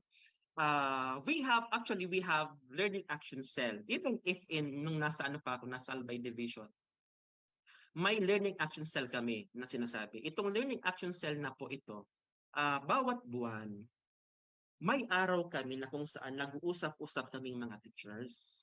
Yan. Halimbawa, after the periodic exam, may araw na magmi-meeting kami, mag-uusap-usap kami ng mga teachers at titingnan namin ano ba yung mga mababang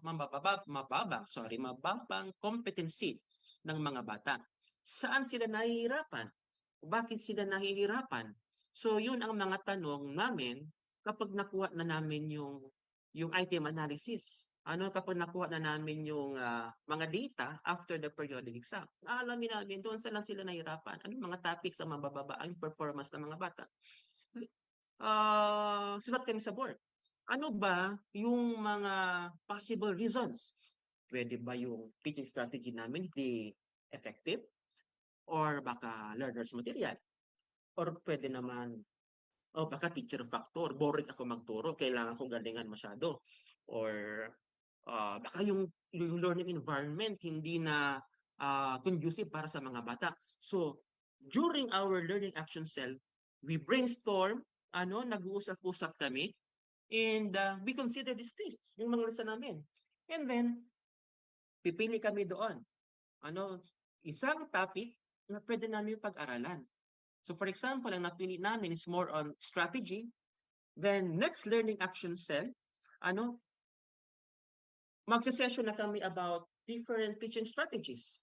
And magde-develop na kami ng lesson. Gamit yung strategy na natutunan namin. And every year, yun ang ginagawa namin. So hindi naman gustong sabihin na yung action research mo sa'yo lang. Hindi. We recognize the help of our colleagues. Sabi nga natin, sa vision baga ng DepEd, sa start pa lang natin, na-mention natin yung vision ng DepEd, ang unang-unang word na ginamit niya ay we. We. Tayo. We need to collaborate, to address the different issues encounter natin sa pagtuturo. Then, ito yung pinaka-importante din. Read general background information. So, aalamin natin yung mga profile din ng mga estudyante. At the same time, we also read books, maybe, researches, and other articles na makakatulong sa atin to analyze these particular issues. Then, focus na tayo doon sa topic.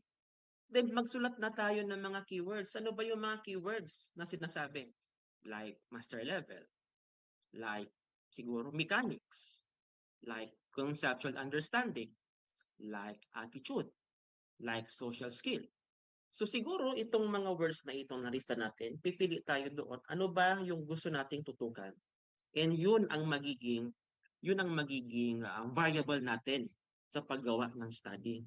Hindi gustong sabihin, sinulat mo, pinunok mo yung word ng mga words, ng mga keywords lahat yun i-consider mo, no? Kukuha ka lang doon ng mga priority mo. Next, be flexible. Yan. Isa sa mga skill na dapat matutunan natin as 21st century learners, to become flexible. And it is really a challenge for us as teachers, at the same time sa inyo po as pre-service teachers, na pagsasamahin natin yung trabaho, yung pag-aaral sa paggawa ng research. Ganun talaga. We need to become flexible kasi sa tunay na buhay, share ko lang konti lang sa tunay na buhay, madaming problema tayong kakaharapin. Personal na problema sa trabaho. But then again, ang pinaka-importante doon is we need to become flexible para makapag-adjust tayo sa mga iba-ibang problema ang kakaharapin natin in the future. The same with doing action research. Dapat flexible tayo. Next, we need to define our topic and focus on the research question.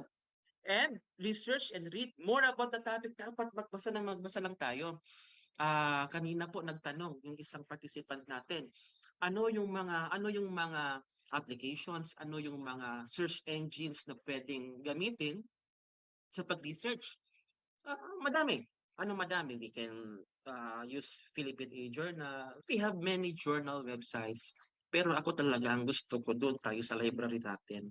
Number one, doon tayo sa library, maghanap tayo ng mga researches, siguro yung mga updated na mga research, basahin muna natin para makita natin ano ba yung mga problems na na-encounter talaga sa loob ng classroom. Kasi yun din ang mahirap sa pre-service teachers.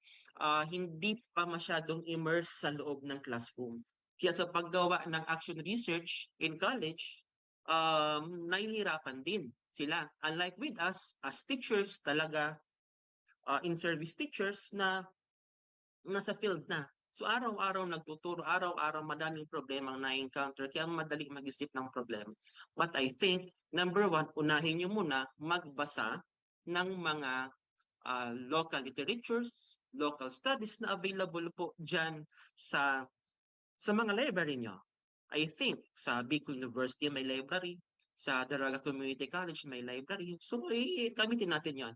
And then, kapag gumamit na tayo ng mga local literatures, studies, doon na kayo, maghanap na kayo doon sa internet. Maghanap na tayo ng mga foreign studies, para ma-relate din natin. Ano ba talaga yung pinaka-problema? Next, formulate a thesis statement. So, ito na po yung natin. Ito na yung title natin. Next po.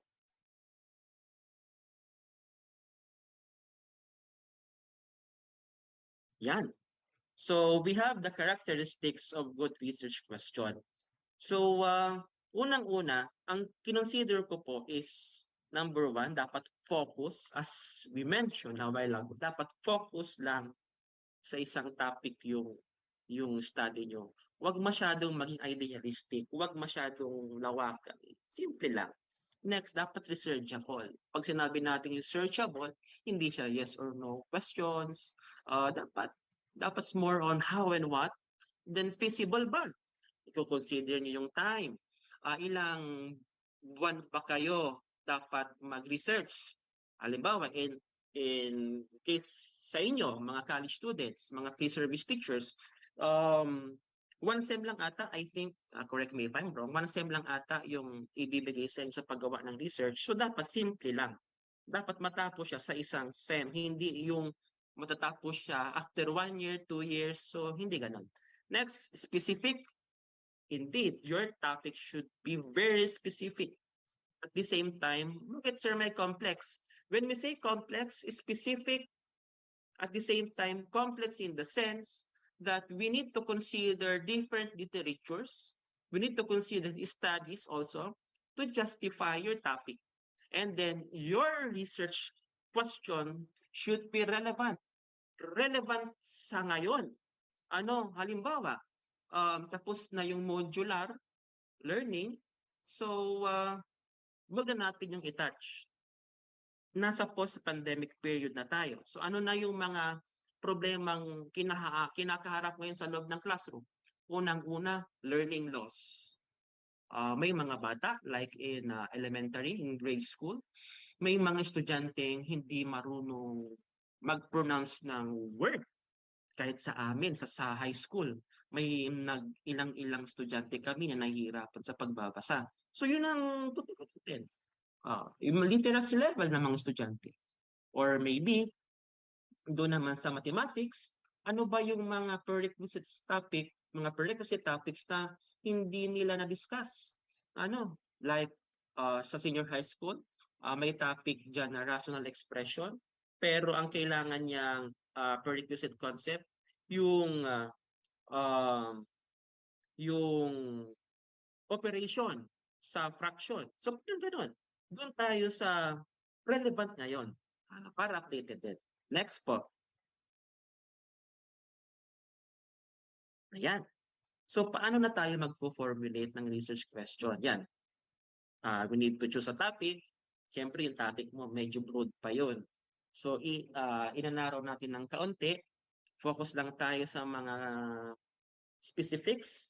Ano yung kaya natin i-attain? Kasi tatandaan natin na maikli lang yung time natin. Next, ask some questions. Sulat mo na lahat ng questions mo doon. Then pili ka. Ano ba talaga yung pinaka-applicable? And then focus on that particular question. Your questions in action research, siguro okay na mga 2, 3, 4. 3, 4 nga, madami na. Mga hanggang 3 lang siguro. So parang ganun. Next po.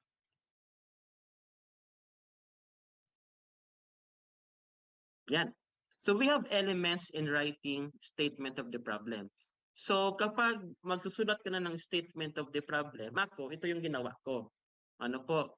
Consider ko yung main task, yung variable ng study ko, participants, sino yung mga magiging respondents ko, setting, saan gagawin, coverage date, hanggang kailan, isang semester, isang taon, 2 buwan, isang linggo, and yung output. In our case, in action research, dapat palagi tayong merong intervention, kaya nga sinabing action research.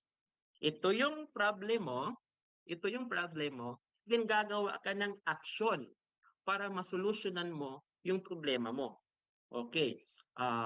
Like, marami yung mga estudyante ang nahihirapan magbasa. Anong intervention mo? Ano yung activity mo? Or it can be a learning resource material, or it can be a program na makakatulong para ma-address yung problema mo. So, ganon. So, next slide po.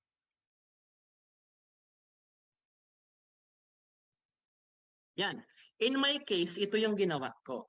Ang main task ko is to improve the STEM students' mastery level in critical mechanics content. Yan. Ang gusto kong mangyari as teacher, as physics teacher, ang gusto kong mangyari, ma-improve ko yung mastery level ng mga bata sa mga mahihirap na mga topics sa physics. Like, for equations in kinematics, projectile motion. So ito talaga yung mga mahihirap na mga topics sa physics. Then, ano ba yung mga variables sa studying ito? So, punta ka doon sa main task. Ano ba yung mga importanteng na-mention dyan? Number 1, master level. Kasi sa amin sa DepEd po, talagang ang focus namin is more on the development of mastery level of our students. And then, yung teacher-made activity sheets, ito yung gusto kong gamitin. Ito yung gusto kong gamitin as intervention para ma-address yung mababang mastery level ng mga bata doon sa mga mahirap na topic sa physics. Then, ang magiging participants ng study ko ay yung mga grade 12 STEM students. Ang setting nito ay sa eskwelahan namin sa Ligao National High School. Ang coverage, tingnan nyo ito, ang coverage, 2 weeks lang. Yan. Ba sir, gagawin mo po yung action research sa loob ng 2 weeks? Hindi po. Yung 2 weeks na pong yan po yung period kung kailan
mga suggestion, ka-avail po tayo dyan ng fund sa pag-implement ng mga action researches na po ito. Next po. So yan. Doon po sa title natin, ang title natin kanina ay The Effect of the Teacher-Made Activity Sheets in Physics. Gusto natin mapag-aralan kung ano pa yung epekto ng teacher-made. Pag sinabing teacher-made, ako yung teacher, ako yung gumawa ng activity sheet na yon para ma-improve yung master level ng mga estudyante doon sa critical contents in mechanics. So, in my case, dalawa lang yung problem ko. Dalawa lang yung in-approve na problem. Yung first problem, what is the master level of Ligao National High School grade 12 students, STEM students in critical mechanics content? So, pwede yang ma-measure gamit ang pretest. So, alamin ko muna, ano ba yung level ng mga mag-aaral pagdating sa pagkatuto ng mga topic sa physics. And I'm sorry, number 2 dapat siya, how do teacher-made activity sheets improve the students' master level on critical mechanics content? So, paano makakatulong yung teacher-made activity sheets sa pag-improve ng master level ng mga bata? Next slide po. Yan. So, alam na natin yung question kanina. Alam na natin yung problem kanita. So, dito na tayo sa cycle na kinonsider ko sa pagbuo ng aking action research. So, yeah, unang-una, we need to identify the problem or question. And alam na natin kanina yung question, di ba? Alam na natin yung title kanina. Then the next part is we need to make a plan for our research. We need to make a work plan. A timeline maybe. Para alam natin kailan tayo mag-start, kailan tayo matatapos sa paggawa ng ating action research. Sa amin, sa DepEd, we are required to submit our work plan, our timeline. Kasi dapat kapag sinabing action research, matapos lang siya sa loob ng 6 months. Kaya nga, action research dapat immediate yung action. Kapag 1 year, masyadong matagal na yun, disapprove yan. Dapat maikli lang, kaya nga action research eh. Next, collect the data. You have already your plan, then you have already your instruments, then you need already to implement. You need already to implement your study. You need to collect data through the use of your research instrument. In my case, I used pre and post test. Nag-interview din ako. I conducted focus group discussion. To triangulate the data. Kasi hindi pwedeng isa lang, dapat maganda, mas madami para makita mo talaga yung resulta kung maganda ba talaga or talaga may epekto. Kasi ako naman as a researcher, I always a fan of mixed method. I always combine the quantitative research method and qualitative research method. In my case, I use pre and post test. I have the mean score, the mean scores. Then after knowing the scores, I also ask the students, nakatulong ba yon through FGD and through interview? I also consider the journal entries. I let them to make journals para makita ko talaga yung talagang holistic, para kumbaga magiging holistic yung approach natin sa pag-gather ng data. Next, we need to analyze, interpret data. We can use statistics in analyzing. We can have coding in terms of qualitative research. Pwede natin explore yun. Then after interpreting the data, we reflect. Ano ba yung resulta ng study natin? Nakatulong ba sa mga bata? Or baka mas nahirapan yung mga bata? So titingnan natin, hindi enough na nag-increase lang yung mastery level. Titingnan natin, significant ba yung increase? Nakatulong ba talaga? In terms of attitude, mas gumanda ba yung attitude nila, yung skill nila? Bago ba yung perception nila pagdating sa subject na ito? Or mas nahirapan sila? Then after having that, we need to share our findings. We need to take actions. So we can share our findings during our in-service training, our seminars, our maybe we can explore or we can attend different research conferences. It can be regional, national, international, depende kung saan tayo mag-qualify. And yun talaga ang pinaka-meat ng research. Dapat ang research natin hindi lang siya magtatapos sa loob ng library.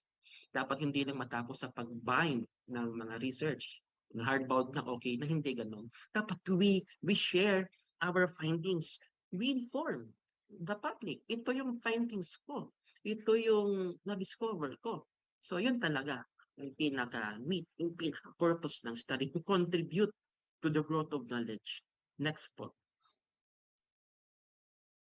Yan. So this is my intervention. A while ago baga, di ba, na ano natin, na mention na natin yung title ng study because more on the effect of feature-made activity sheets. So this is my activity sheet entitled "An in Motion." So the objective of this study is to help our students to convert a verbal description of a physical situation involving uniform acceleration in one dimension into a mathematical description.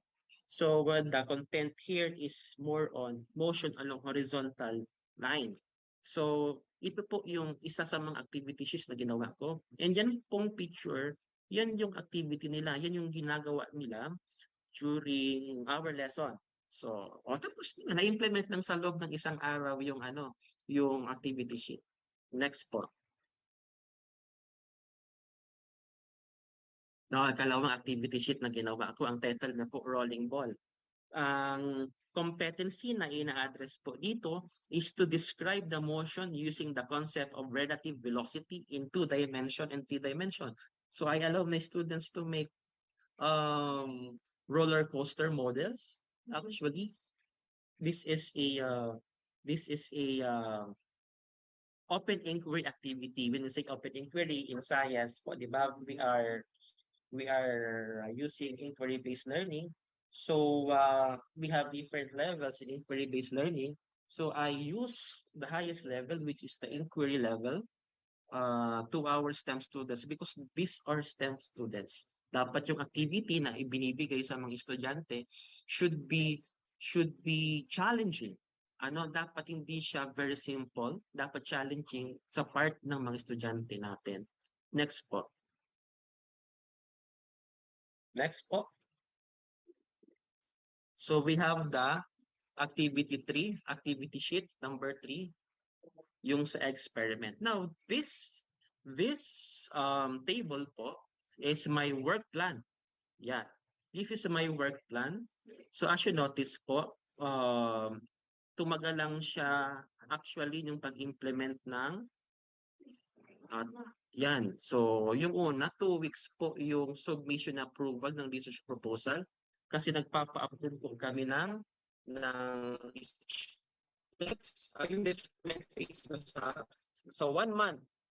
Okay, nasa 1 month po yung development phase ng lesson. Then yung sa validation, of course, after having the development, it should be validated by the experts. Dapat mag-validate po siya ng mga experts. Who are these experts? Maybe they are the content experts. They can be master teachers as well. They can be professors coming from university or colleges. So yan. Kasi we recognize na hindi naman talaga, kumbaga, may ibang tao na dapat mag-critique ng paper natin. So next is, ang minimin po natin na paper doon yung activity sheet. Dapat kina-quality assure yung activity sheet. Sine-check yung content, tama ba yung content?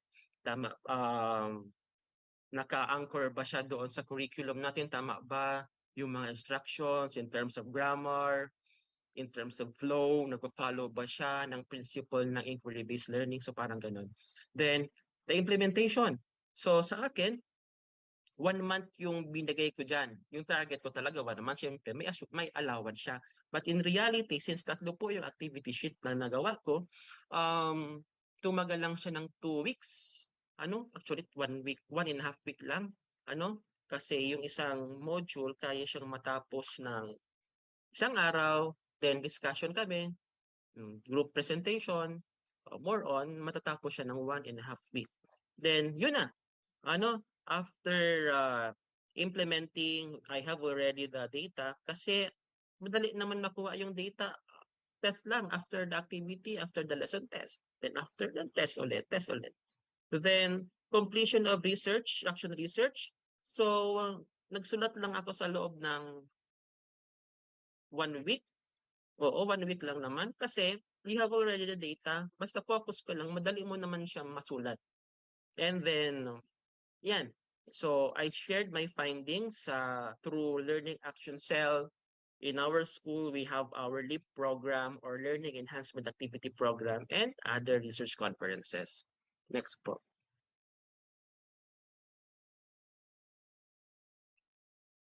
So yan, ito po yung format ni Action Research.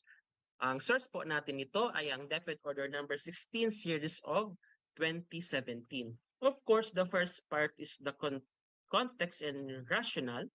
Of course, kumbaga sa research, this is the introduction. Andito na yung mga literatures natin, studies natin, sasabay natin dyan. Kung titingnan nyo po yung format ni Action Research, sa binigay ni DepEd, based on DepEd Order number 16, series of 2017, wala pong literature, reviewed literature, or walang RRL or RRS. Sa basic research, meron po, Roman number 2 nila ay yung review of related literature and studies. But in action research, we have only the context and rationale.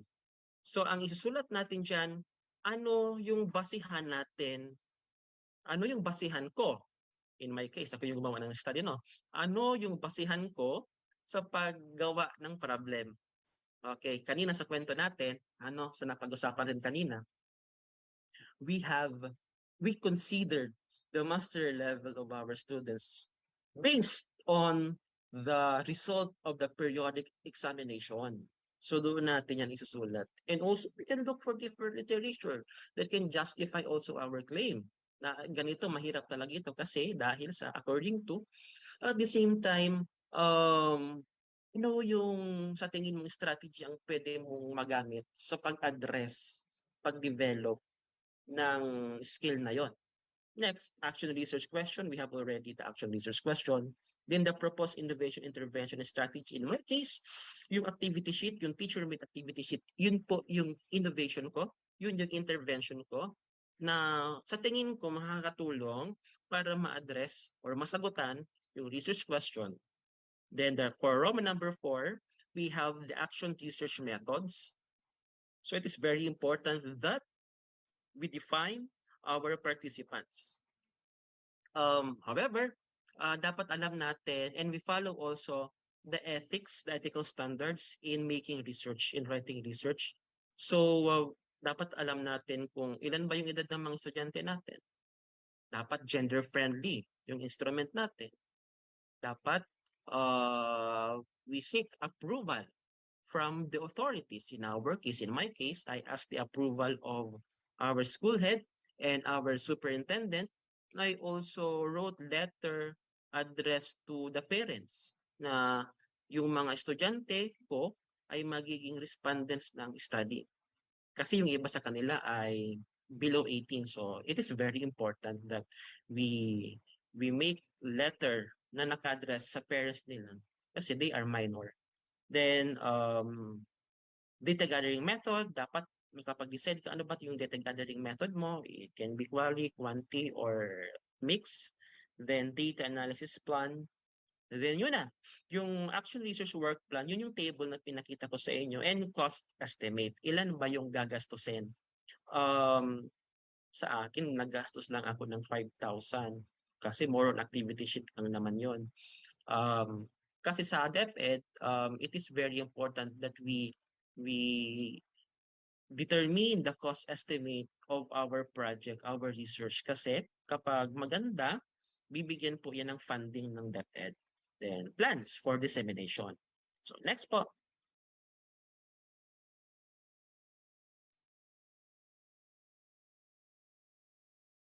Yan. So ito na lang siguro yung ma-share ko sa inyo as my tips for successful action research. Yeah. Number one, clearly define the problem. Actually talaga, ito yung struggle ng karamihan sa mga researcher. Ang hirap, kahit ako nahihirapan din ako nito. Ano ba yung problem ko? So para malaman mo yung problem mo, punta ka ng classroom. As mentioned by Dr. Arofo, we can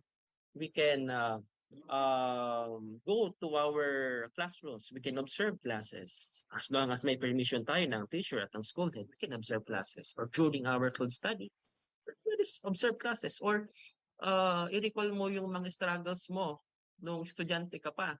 Ano ba yung mga topics na nahihirapan ka? Or you may ask teachers, ano ba yung mga common problems na experience ng mga teachers? Or you can ask the students, ano ba yung mga subject na nahihirapan? Ano ba yung mga struggles nila sa mga subjects na ito? So those are things na pwede mong paghugutan ng problem mo. Next, engage stakeholders. Again, we need to engage our stakeholders. In my case, I involve the students. Of course, I informed the parents. I shared my findings through different conferences. And yun, pero yung isang action research ko, I involved the LGU in developing that particular device. Next. Yeah. We need to set our objectives. Of course, it is very important that our objectives should be smart. It should be clear and measurable. Remember that you will do your action research for just, I think, 4 to 6 months. But typically, dapat ma-implement siya sa loob lang siguro ng mga 3 to 4 months. Para may allowance ka rin sa pagsusulat ng paper. Then you need to plan carefully. It is very important that you make your timeline, you make your work plan. You consider also your cost estimates para guided ka. Kasi baka very very ambitious na masyado yung study mo. You consider the entire province.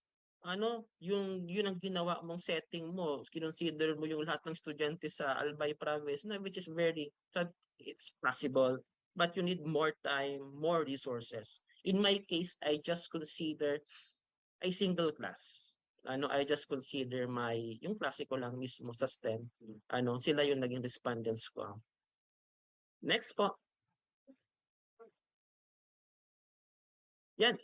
Consider the ethical consideration. We maintain the ethical consideration. We need to ensure that our research follow ethical guidelines, including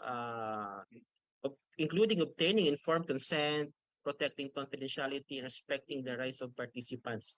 And if you want to deal with IPs, indigenous people, may mga offices din na kailangan mong sulatan, kailangan mong magpaalam doon sa mga offices na yon. I think the dissertation of one of my favorite teacher, Dr.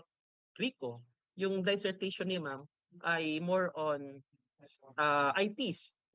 Yung respondents po ni ma'am ay sa IPs. So may mga offices din na dapat ka magpaalam. So we need to follow that. We need to follow that. Then be flexible and adaptive. So our action research is an iterative process. Be open to adjusting your approach. Ito yung kadalasan naging problema din natin. Masyado tayong nai-in-love sa study natin. To the point na ayaw na nating baguhin yung study natin. Isipin mo, you made your research for almost a month, 2 months, 3 months, tapos andito na sa research advisor. May mga suggestions sa research advisor na sa tingin niya, makakatulong dun sa study mo. Or kahit yung sa panel, yung mga research panel natin, may mga gusto silang i-incorporate doon sa study mo, nasa tingin naman natin makakatulong. Pero ikaw, na sobrang nagmahal ka doon sa study mo, ayaw mo nang baguhin, ayaw mo na, kumbaga nasasaktan ka na kapag may mga sinasuggest or may gustong baguhin doon sa study mo. So yun, dapat maging flexible tayo and wag tayong ma-inlove doon sa mga study natin. But open lang tayo. Yan, next po.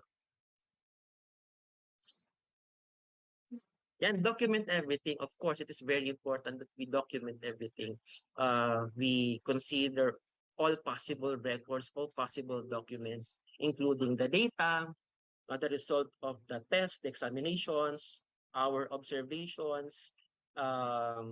Maybe we can take pictures, videos sa amin in lesson study.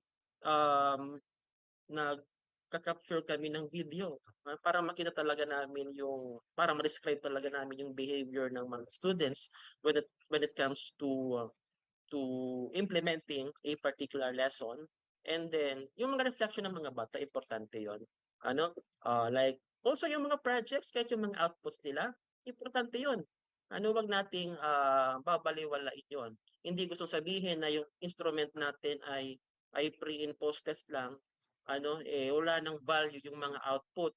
Dapat meron pa rin. Baka mayroon tayong pwedeng pag-utang doon sa mga outputs na yon. So it's very important that we document everything and seek feedback and validation. In my case, I ask the assistance of experts, the knowledgeable others, to validate my instrument, to validate my activity sheets. So that alam din natin na tama yung direction natin. Kasi mahirap na yung andun ka na sa kalagitnaan, malapit ka nang matapos, tapos mali pala yung instrument. Kasi usually, kadalasan ang nagiging problem ni researcher, yung na-inlove siya masyado doon sa study niya, tapos naging iba yung instrument niya, iba na yung nami-measure niya, iba yung nakukuha niyang data. Yung instrument niya, hindi niya nasasagot yung question. Kaya kailangan natin din ng validators para makita kung tama ba yung instrument na ginagamit natin because we need to consider our time, your time. Next. Yan. Reflect on the process. So, sa action research is more on reflection. Ano ba yung experiences natin? Ano ba yung impact nung intervention natin sa mga bata? Nagtulong ba yun? Napadali ba yung learning process nila? Mas nag-enjoy ba sila? Or baka mas naging boring? So those are the considerations that we need to consider. Number 9, share knowledge and learnings. Disseminate your findings, of course. As we said a while ago, dapat yung study natin, yung research natin, hindi lang siya magtatapos doon sa pag-hardbound. Hindi lang siya matatapos sa pag-print, sa submission. We need to share our findings. Yun ang pinakagusto ko sa research. We share our findings. Kasi nakakatulong tayo sa pag-grow ng knowledge. At the same time, sustain the change. Implement and monitor the changes resulting from your action research. Ako, kahit yung study ko is, kung ginawa ko 2018, ginagamit ko pa siya until now, and still effective pa rin siya. And baka kapag pag ginamit natin siya, so may ma-discover tayo, meron pa siyang i-improve. Or we can propose another material, another program that can help our students to improve their skill, to improve their mastery level. Or maybe we can consider also other topics in other subjects, in other learning competencies in physics. Next. Maybe I will end my discussion here, my sharing today. Research is to see what everybody else has seen and to think what nobody else has thought. Sometimes we as teachers, as pre-service teachers, alam naman natin, na-observe natin yung mga issue, mga problema na kinakaharap ng ating mga mag-aaral sa loob ng classroom. Lahat naman tayo naging estudyante, di ba? May mga instances na nahihirapan tayong matuto and nakikita natin yung lahat. Pero hindi lahat nakakakita sa solusyon na pwedeng makatulong para mas ma-improve or ma-address yung issue na na-identify natin. We can develop programs, we can make learning resources, we can solve problems, we can take actions. We can take actions to solve and address these problems. So yun ang pinaka-goal ni action research actually. Simple lang naman ang pinaka-goal ni action research, ma-solve yung problem. Ito yung problem, ito yung action na gusto kong gawin para matulungan yung mga mag-aaral natin. Para magkaroon tayo ng mga competitive, magagaling na mga mag-aaral sa ating mahal na bansang Pilipinas. So thank you very much po for your time and for your effort in listening to me. Thank you very much po. Thank you very much, Sir Romel Peralta, for giving clear direction to effectively conduct an action research. Let us give Sir Romel a virtual clap. Yan. Okay, again, we will have a question and answer session to delve deeper into the subject matter. Those in the Zoom meeting may click the raise hand icon, and if called, please say your name and affiliation before asking a question. Our participants on Facebook Live may type their names, affiliations, and questions, which will be shared by our facilitators. Right, so other questions from the audience? You may click the raise hand button. To get the ball rolling, I would like to ask a question first. Okay, so sir, you mentioned a while ago in your talk, no, that the researches should just not end up in the library or just be left in the bookshelves. So usually when we say dissemination, the thinking is that we attend conferences, but there's also a need to disseminate the results to the students, to the teachers, to the parents. So how can teachers effectively communicate the results of their action research to such stakeholders, the parents, the students, the administrators? In our case, in Ligaw National High School, we have this what we call Learning Enhancement Program. And we have also Learning Action Cell. In Learning Action Cell, we share our findings. We communicate with the teachers. We have also opportunity to share our findings with the parents during the assembly. So we have plenty of avenues in which we can share our findings as researcher. Kasi dapat, ako talaga naniniwala akong dapat hindi lang talaga natatapos ang research sa library, sa pag-print, sa pag-hardbound. So we need to share our findings with our stakeholders. And kailangan din nilang malaman yon because it is very important. Kasi napaka-sensitive ng clients ng DepEd, mga bata. Ito yung mga future leaders. Ito yung mga future manpower. Ito yung kinabukasan ng ating bayan. So dapat talaga lahat ng mga tao na makakatulong sa pag-improve nito ay dapat makinig sa mga findings natin as researcher. We have also another avenue, which is the Research, Innovation, and Technology Fair. Every year we are doing this. However, ito yung activity din ng mga bata, ng mga estudyante namin because in Ligaw National High School, we required our students to make researches. Then, we invite the different stakeholders like Mayor Fernando V. Gonzalez, the LGU, the DepEd, the teachers, and of course, there is also an opportunity in which we as teachers can share our findings. So we can make, hindi gustong sabihin na mag-share tayo ng findings natin, attend tayo sa mga conferences, doon lang yon. For me, ang pinaka-importante is we share our findings dito sa ground, dito mismo sa eskwelahan. Like, kapag nag-share ako ng activity sheets ko, maybe may funding galing sa school, galing sa DepEd na pwedeng makatulong para mas magamit siya. So, ganun. We share our findings not only in national, international conferences to gain certificate, but we share our findings to our students, teachers, and parents. Right, talagang malayong mararating ng action research. Sir, can you give examples of successful classroom-based action research projects that have led to positive changes in teaching and learning? May mga ganun po ba na talagang positive yung naging effect nito sa teaching and learning? Yes po. Yung i-shinare ko ngayong yung share ko po ngayong action research, maganda yung resulta doon sa performance ng mga bata. Yung performance nila sa periodic exam nag-improve. And another one, yung isang action research na ginawa ko in 2019 about PyTrex, Puzzle for Inventive Thinking and Reflective Exploration in Science.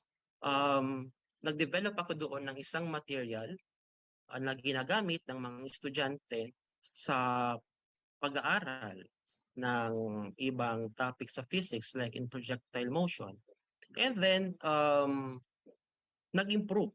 May significant improvement doon sa performance ng mga bata. And luckily, that particular innovation was recognized by Department of Science and Technology and was awarded. Yun na nga po, yung na-mention kanina during doon po sa bio note ko that it was funded by DOST and I was awarded as the national champion in Indibak Search for most innovative learning resource material in science.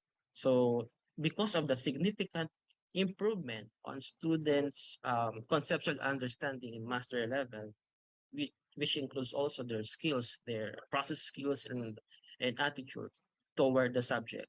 So significant yung learning experience, na-recognize yun ng iba-ibang organizations and indeed, it make differences sa buhay ng mga mag-aaral sa amin sa Ligaw National High School. Right, thank you very much, sir. So, talagang sa research, it can really help solve problems in the classroom, pero marami ding incentives sa research po, May pera sa research. Then may mga opportunities talaga to grow. Thank you, sir. So, from our audience participants, are there questions that you would like to raise? Wala pang nakaka-type sa ating Zoom. Pero earlier, may mga nag-post ng questions that were not answered because of the limited time. So maybe we can go back to those questions. Okay, there was a question here from Miss Leia Dautil of Baao Community College. What other resources and support are available to pre-service teachers who want to engage in action research as part of teacher training? Yeah, available resources and support. Maybe pupunta muna tayo doon sa school natin, school niyo po, na ano ba yung mga available muna sa locality. Maybe we can read these researches, yung mga nagawa na dati ng mga previous students ng school niyo po. Ano yung mga studying yun. Then after reading those things, after reading those researches, we can explore the internet world. Yan, we can use Google Scholar. We have different journals, Philippine journals, and other applications and websites so that we can also read relevant literature studies. Or maybe we can also go to different library. Ako kasi po, as a researcher, mas gusto ko munang pumupunta ako sa library. Ayaw ko munang search agad sa internet, search agad sa mga applications or website. Gusto ko, doon muna ako sa library para makita ko yung context natin mismo sa lokal. Kasi kapag doon tayo muna sa mga internet materials, mas naguguluhan tayo, especially if we encounter international researches. They have different format, they have different approaches. Doon muna tayo sa lokal natin, sa library natin. Tingnan muna natin, baka may mga ganda studies and literatures na pwede natin i-continue, i-improve. Tingnan natin yung mga recommendation. Yun ang technique doon. Tingnan natin yung mga recommendation doon sa mga researches na available sa school natin kasi baka meron tayong pwedeng pagugutan doon. And then, after reading all of those, consider other resources, internet, journals. May mga published journals sa mga ganda. Pwede natin yung basahin sa DOST in-depth and we have and other resources, I think. Consider all of those. All right, thank you, sir. Another question from Mary Jean Vargas, GMVCC. We are on the process of making our research and still we are hoping that we can survive making it. Can you please give us some pieces of advice, method, and techniques to have a successful outcome of our research? Number one sigurong kailangan natin as researcher, number one, lakas ng loob. Kailangan natin ng lakas ng loob in the sense that we might encounter different problems along the way in dealing with our research. We need to become diligent. We need to become diligent. We need many literatures. We need to consider a lot of things. And of course, financial, ano po, sometimes kung very ambitious yung study mo, gagawa ka ng device, kailangan talaga ng mataas na budget. But if you will just make maybe activity sheets, module, printing lang naman magagastos natin doon. So yun, we need to become diligent enough to read and read more articles. We need to, maybe in the sense na dapat may direction din tayo. And of course, dapat yung motivation mo sa sarili mo dapat napakataas. Kasi kung hindi ka inspired, hindi ka motivated sa pagsusulat ng research, most probably hindi magiging successful. Kung ang mindset mo ay para lang makapass ng project, hindi yun magiging successful. Dapat ang isipin natin, paano tayo makakatulong sa ating mga pinakamamahal na mga estudyante. Ang iba sa mga estudyante natin sa DepEd, sa public school, naglalakad 5 kilometers, 3 kilometers. Na-experience ko yan when I was assigned in a coastal school. Some of our students are walking very far. Yung iba di kumakain, chichirya ang pang-lunch. Yung iba nagbabangka pa. So, yun ang mga pwede nating pag-ugutan. Na tayo as teachers, we can help them. We can help our students to achieve their dreams in life. Maybe one of the solution is action research. Doon tayo, dapat ma-motivate tayo. Dapat tayo mismo ma-motivate mismo na itong ginagawa natin, itong action research natin ay malaking tulong. Tulong na pwedeng maging umpisa ng pagbabago ng buhay ng ating mga mag-aaral. Tingnan nyo, kapag nakadevelop tayo ng isang material, isang activity sheet, may 50, may 50 students sa loob ng room. Sabihin natin, 80% noon ay natulungan na activity sheet na ito. O natulungan ng program na ito. 40 students, 50 students. Ito mga mag-aaral na ito ay mag-i-improve, mas matututo, para mas ma-achieve nila, mas maabot nila yung pangarap nila sa buhay. So, nun, dapat tayo mismo motivated para sa mga estudyante natin. All right, thank you, sir. There's one question in the comment box from Angela Bolo Baal Community College. You're recognized, Miss Angela. Could you please use your microphone? Good morning po, sir. Go ahead. Good morning. May I ask po if is it necessary po to include po or use yung specific intervention po ng isang research title and instead po of using general words like po game-based learning, a tool in enhancing students' scientific literacy po. Instead po gamitin po yung game-based learning, pwede po ba namin gamitin yung specific intervention po? For example po, the utilization of mahusay board game in enhancing students' scientific literacy po.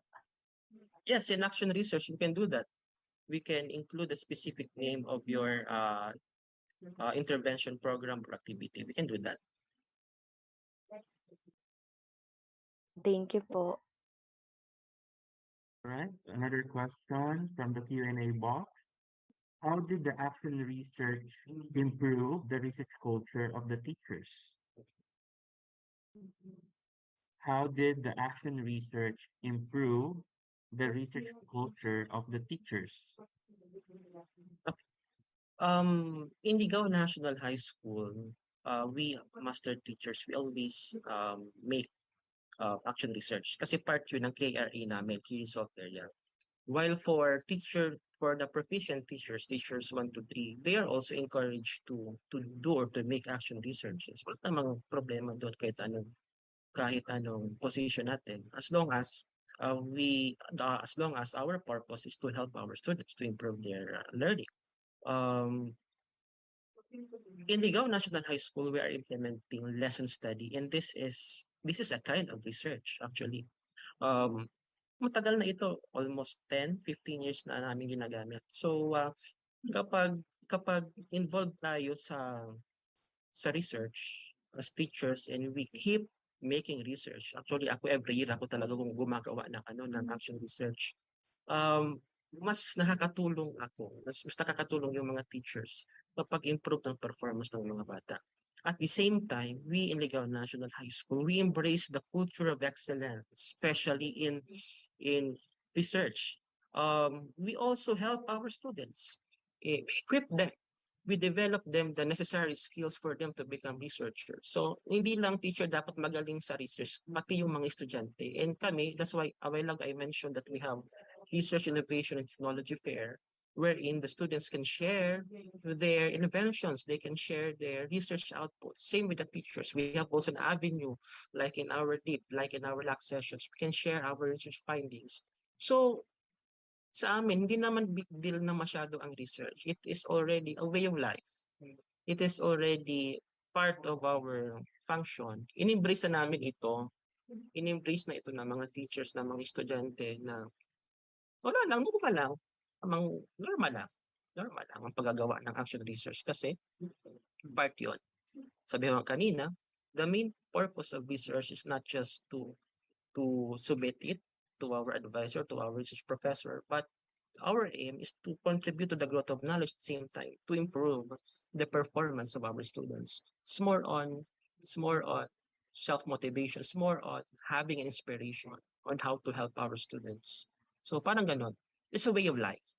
Research making, excellence in research is already embedded in the culture of Ligao National High School. So yun pa.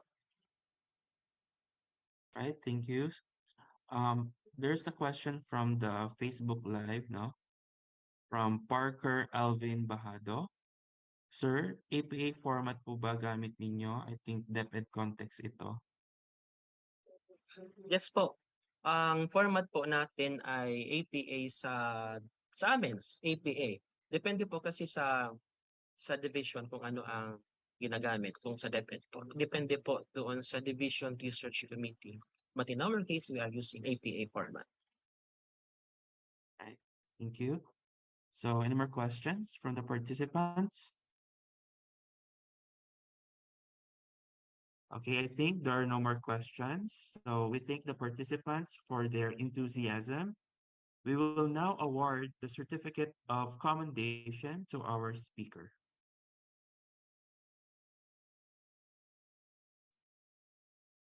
The citation reads, BU College of Education, Project Ripples, Association of Local Colleges and Universities, ALCO5, BUSE Research Office, BUSE Extension Office.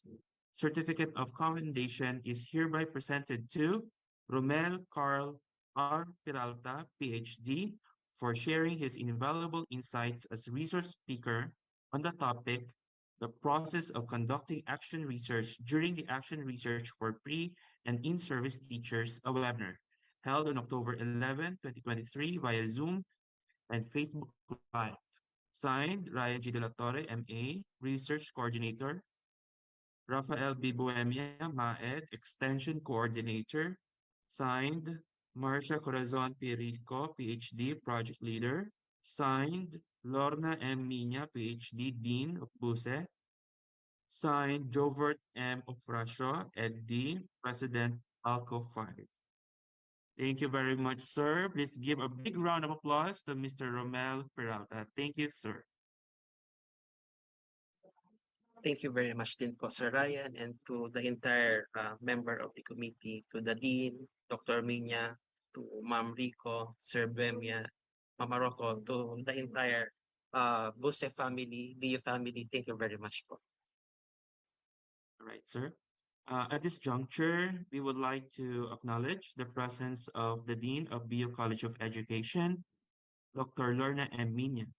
She will be giving us a message. Please give Dr. Minya a warm welcome. Good morning. All right, good morning to the organizers and the attendees of this webinar on action research, particularly our project leader, Dr. Marcia Corazon Rico, our extension coordinator, Professor Buemia, to all the component leaders, particularly Dr. Nori de Chavez. Thank you for this opportunity to give a message to our participants. Now, I would like also to commend the speakers this morning for giving an enlightening talk and discussion about action research, which I think is something that a lot of people are afraid of. A lot of people are very apprehensive about research. Now, I was tasked to give an inspirational message. However, I think you are already inspired by the talks of our former students. They themselves are inspiration. And I am very proud to say that our speakers this morning are products of the College of Education. Okay, so Mr. Peralta, for example, has been with us, and this is still undergoing the studies on educational foundations, and so I am very happy that he has gone a long way in terms of action research. So congratulations, Sir Romel. He himself is an inspiration. So I hope our participants were able to capture the essence of what Sir Romel has discussed this morning. So maybe I'll just add a few for our students and for our professors in the local community colleges. As mentioned, action research should not be something that we should be afraid of, because it should be something that's already a part of our profession. Actually, it has been part of the teaching learning process ever since, only that maybe we have not called it research. We have not called it action research. But ever since once a teacher stands in front of the class, and once the teacher gets inside the classroom, he tries to find ways to make the teaching and learning process efficient and effective for the students. So in a way, we have been doing that, only that we have not formalized the process of doing a research. Like, for example, when we try to find out why the scores of our students are very low when we give a summative exam, then we try to find out, and then we do something with the way we discuss the lesson or the way we implement our lesson. So in a way, that is something that is done to solve the problem of the teaching and learning. Only that before, we do not formally call it an action research, or we do not formalize writing the findings that we have. So with the new curriculum, wherein action research is already part of the curriculum for teacher education, and the students are already required to come up with an action research. And now that the teachers in the field are already encouraged to do action research, we are formalizing the process. The purpose of which is to give our students an opportunity to develop that critical thinking, the critical mind of our students. Because if we are not going to do that, then what we will develop are only teachers who will be just implementing the lessons that are designed without minding what is happening or whether the lessons really effectively result to uh, learning among our students. No? So with the conduct of action research, we are making sure that the students in our class are actually learning. No? So I think the best that we can do, since it's now already part of our teaching learning task, inside the classroom, pre-service, and in-service, I think the best thing that we can do is embrace it. Sabi nga ni Sir Romel, he has embraced the culture of research. And we can do it not by thinking about action research as something very difficult, because if we do that, nagko-close agad ang ating mind. So maybe it's more of opening our minds. Sabi nga ni Sir, maging flexible tayo, then we open our minds to different possibilities, and then try to embrace or accept the idea that research is part of our life. Even if we are not in school, even in everyday living, there are always problems that we encounter. And so we are developing the skill of our students, not only of the teachers, but also our students in the field, to be critical minded, so that when they are confronted with problems, they can easily find solutions to that. So that is actually the main essence of research. It's not for us to be able to come up with detailed analysis or detailed report of the research, not really to make the students feel pressured, but basically to develop our critical thinking, so that even when we go out of the classroom, even our students go out of the classroom, they will be able to apply what the critical thinking in solving their daily life problems. Okay, so I would like to to commend the organizers of this webinar and the participants for taking part in this kind of activity. I love the questions asked by our students, which means that they are really thinking seriously about the topics that are shared by our speakers. To everyone, my congratulations, and may you be able to enjoy the process of doing action research. So everyone, good morning once again. Congratulations to all of you. Thank you. Thank you very much, Dr. Mina, for the inspiring words and for the insights that you shared. So before we conclude our program, Professor Rafael B. Buemia, the Extension Coordinator of the Bicol University College of Education, will provide us with important reminders and share the way forward for our participants. Please give a virtual clap to Professor Buemia.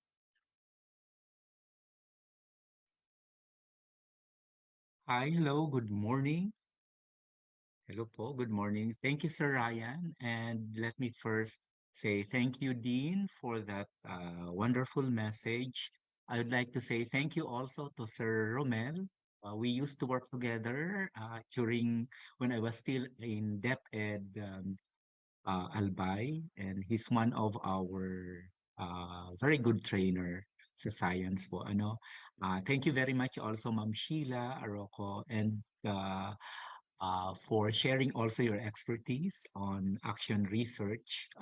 Ma'am Sheila is a professor of research, actually, academic research, but she has been involved with almost 3 years mentoring program for action research, where we help in-service teachers of the Department of Education, Schools Divisions Office of Albay. And I think we were able to help them realize really that action research is part of our work as teachers. And we hope that our participants, the more than 1,700 actually, almost last night, I closed the registration only early this morning, and I think there were more than 1,700 who registered. I hope that with your attendance in this webinar, we help you change your perspective and belief about doing action research. It's part of our course, it's part of our program. So we need to embrace it, okay? Kasi wala namang pumilit sa atin na ako yung naniniwala na walang pumilit sa inyo na pumasok sa kurso ng pagtuturo. Ano po, okay? So 1,700 today have this change of perspective pagdating sa action research. So meron lang po akong tatlong reminder na napakahalaga para sa inyo. Ay, apat pala. Sorry, First is, please check your email which you have indicated in the attendance. Currently po, when I look at the online attendance for this morning, we have already more than 1,700. So I think marirealize natin na yung lahat ng nag-pre-register po, sa tingin ko lahat sila ay nag-attend. Ano po, may iba-iba tayong platform, nandito sa Zoom, meeting room, tapos merong Bicol University, Facebook page, at sa BUEMD. Ano po. So, makiusap po ako na i-check ang inyong email kasi ipinadala na po ng BOSI extension yung link para sa evaluation.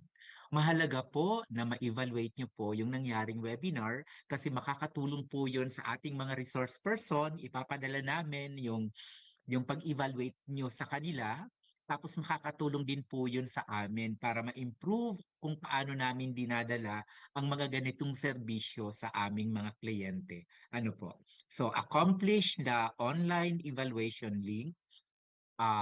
Ito po ay sasarhan namin bukas, 12 noon, October 12, kasi kinakailangan naming i-download gawa ng report. Yun po yung dahilan kung bakit may deadline. Ano po?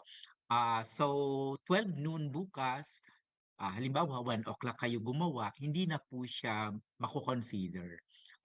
Tapos mahalaga po yung pag-accomplish nyo sa kadahilan ng ipapadala po namin yung e-certificate doon sa mga nakapag-accomplish po ng evaluation. Ano po? Bigyan nyo po kami ng siguro mga isang buwan kasi marami po kayo, 1,007, gagawan po yun ng isahang certificate. Sorry, para isahan na rin lang po yung pagpapadala sa inyo ng sabay-sabay po. So mga isang buwan po ang hinihingi naming palugit. Now, maraming nagtanong kanina, ano pa ba ang pwede nating maibigay na tulong sa inyong mga pre-service teachers? Hahayaan ko na muna yung mga in-service teachers kasi sila, yung Department of Education, merong regular na tulong talaga. Okay?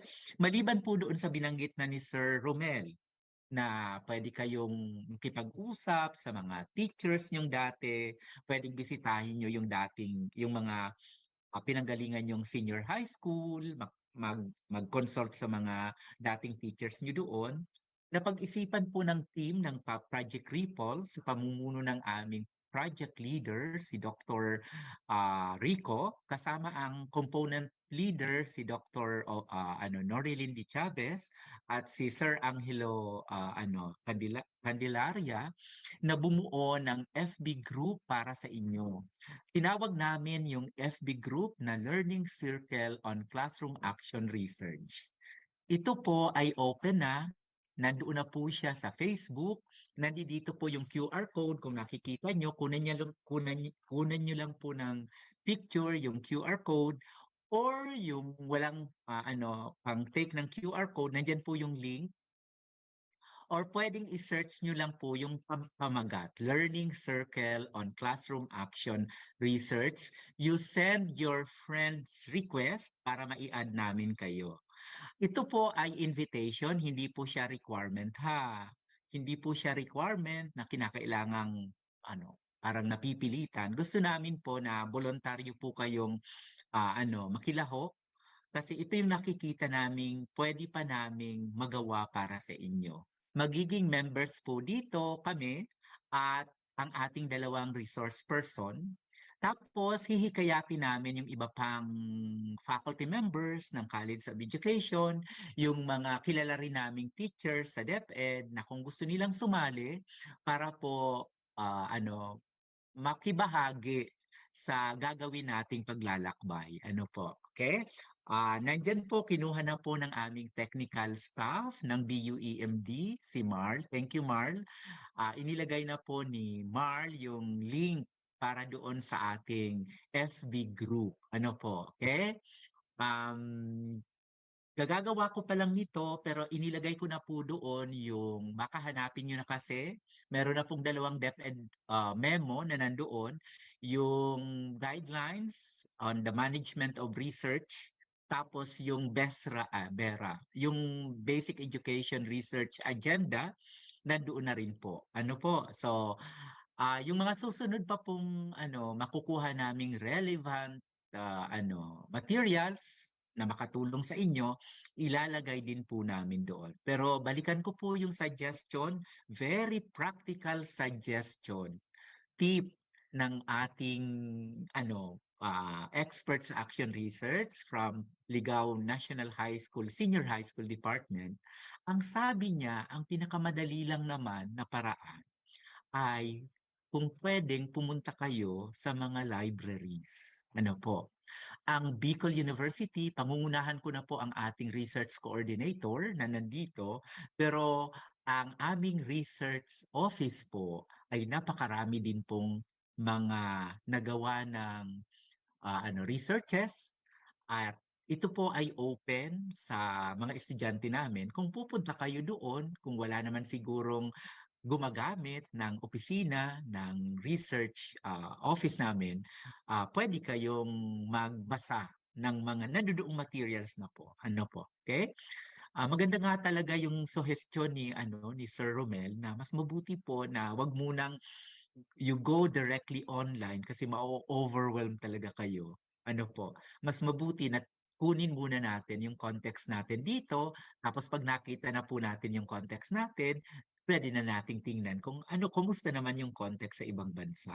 Ano po? So yun. So I hope na nakatulong kami sa inyo at ito pong susunod nating kabanata ng paglalakbay, itong ang FB group, ay sana sumali rin po kayo. Ano po? Okay, so ulitin ko po ha, paki-check ang inyong email kasi ipinadala po ng BUSI Extension Office yung link para sa evaluation. Kanina, nang tiningnan ko po yung evaluation, meron na pong nakapag-evaluate ng 110.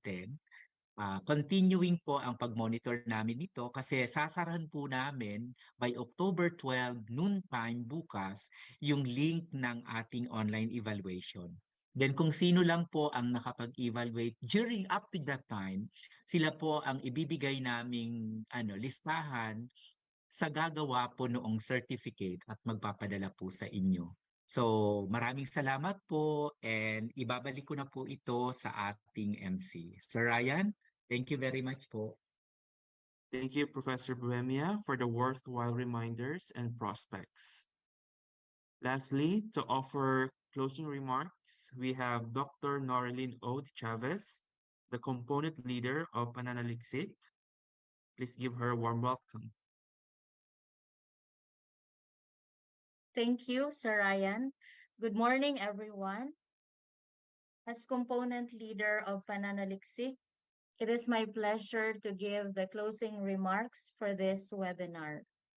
Indeed, action research is a highly relevant and fulfilling academic endeavor that promises to deliver gains and improvements in the teaching learning process, or in the quality of teaching and learning. At this point, allow me first to convey my thanks and appreciation for our resource persons, Dr. Sheila Arroco and Dr. Romel Carl Peralta, for the unselfish sharing of their time, knowledge, and experiences in the field of action research. We are also thankful for the many individuals whose support, assistance, motivation, and encouragement made this activity possible. Of course, to our Dean, Dr. Lorna M. Minya, the Project Ripples team, Dr. Marcia Corazon P. Rico, Professor Rafael B. Buemia, Professor Angelo P. Candelaria, and Dr. Henny P. Lumibao. Special thanks to the BU Admissions Office for the accommodation, BU CPRO, and EMD for the technical assistance and live streaming, to ALCO 5, headed by Dr. Jobert M. Ofrasio, for the continuing engagement and active partnership. Of course, we highly commend our very able webinar facilitator and BUSE Research Coordinator, Sir Ryan De La Torre. Thank you so much for accepting our invitation to be the webinar facilitator and at the same time to co-sponsor this activity. So I think Sir Pop, we would like to award also a certificate to Sir Ryan for being our webinar facilitator. Sir Pop. Okay, so anyway, thank you so much again, Sir Ryan, for the commendable hosting of this webinar. And lastly, of course, we would like to really thank our participants for the strong virtual presence and active engagement. Our pre and in-service teachers from all the Bicol region and beyond, and even beyond. Your full participation in this webinar would entitle you to a certificate as explained a while ago. So please do not forget to accomplish the evaluation. So with all this, I'd like to say thank you so much and God bless us all. Thank you very much, Dr. De Chavez, for the kind and encouraging words. Okay, so at this juncture, we also want to extend our sincere gratitude to all our participants for joining us today. And we hope that this webinar enriches your understanding of action research. Thank you all for your attention and active participation. Let us now commence this educational journey and may it be a valuable experience for all of us. All the best, everyone. Congratulations.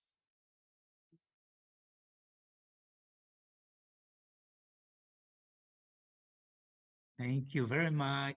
Thank you. Thank you po. Thank you po. Thank you po.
Thank you.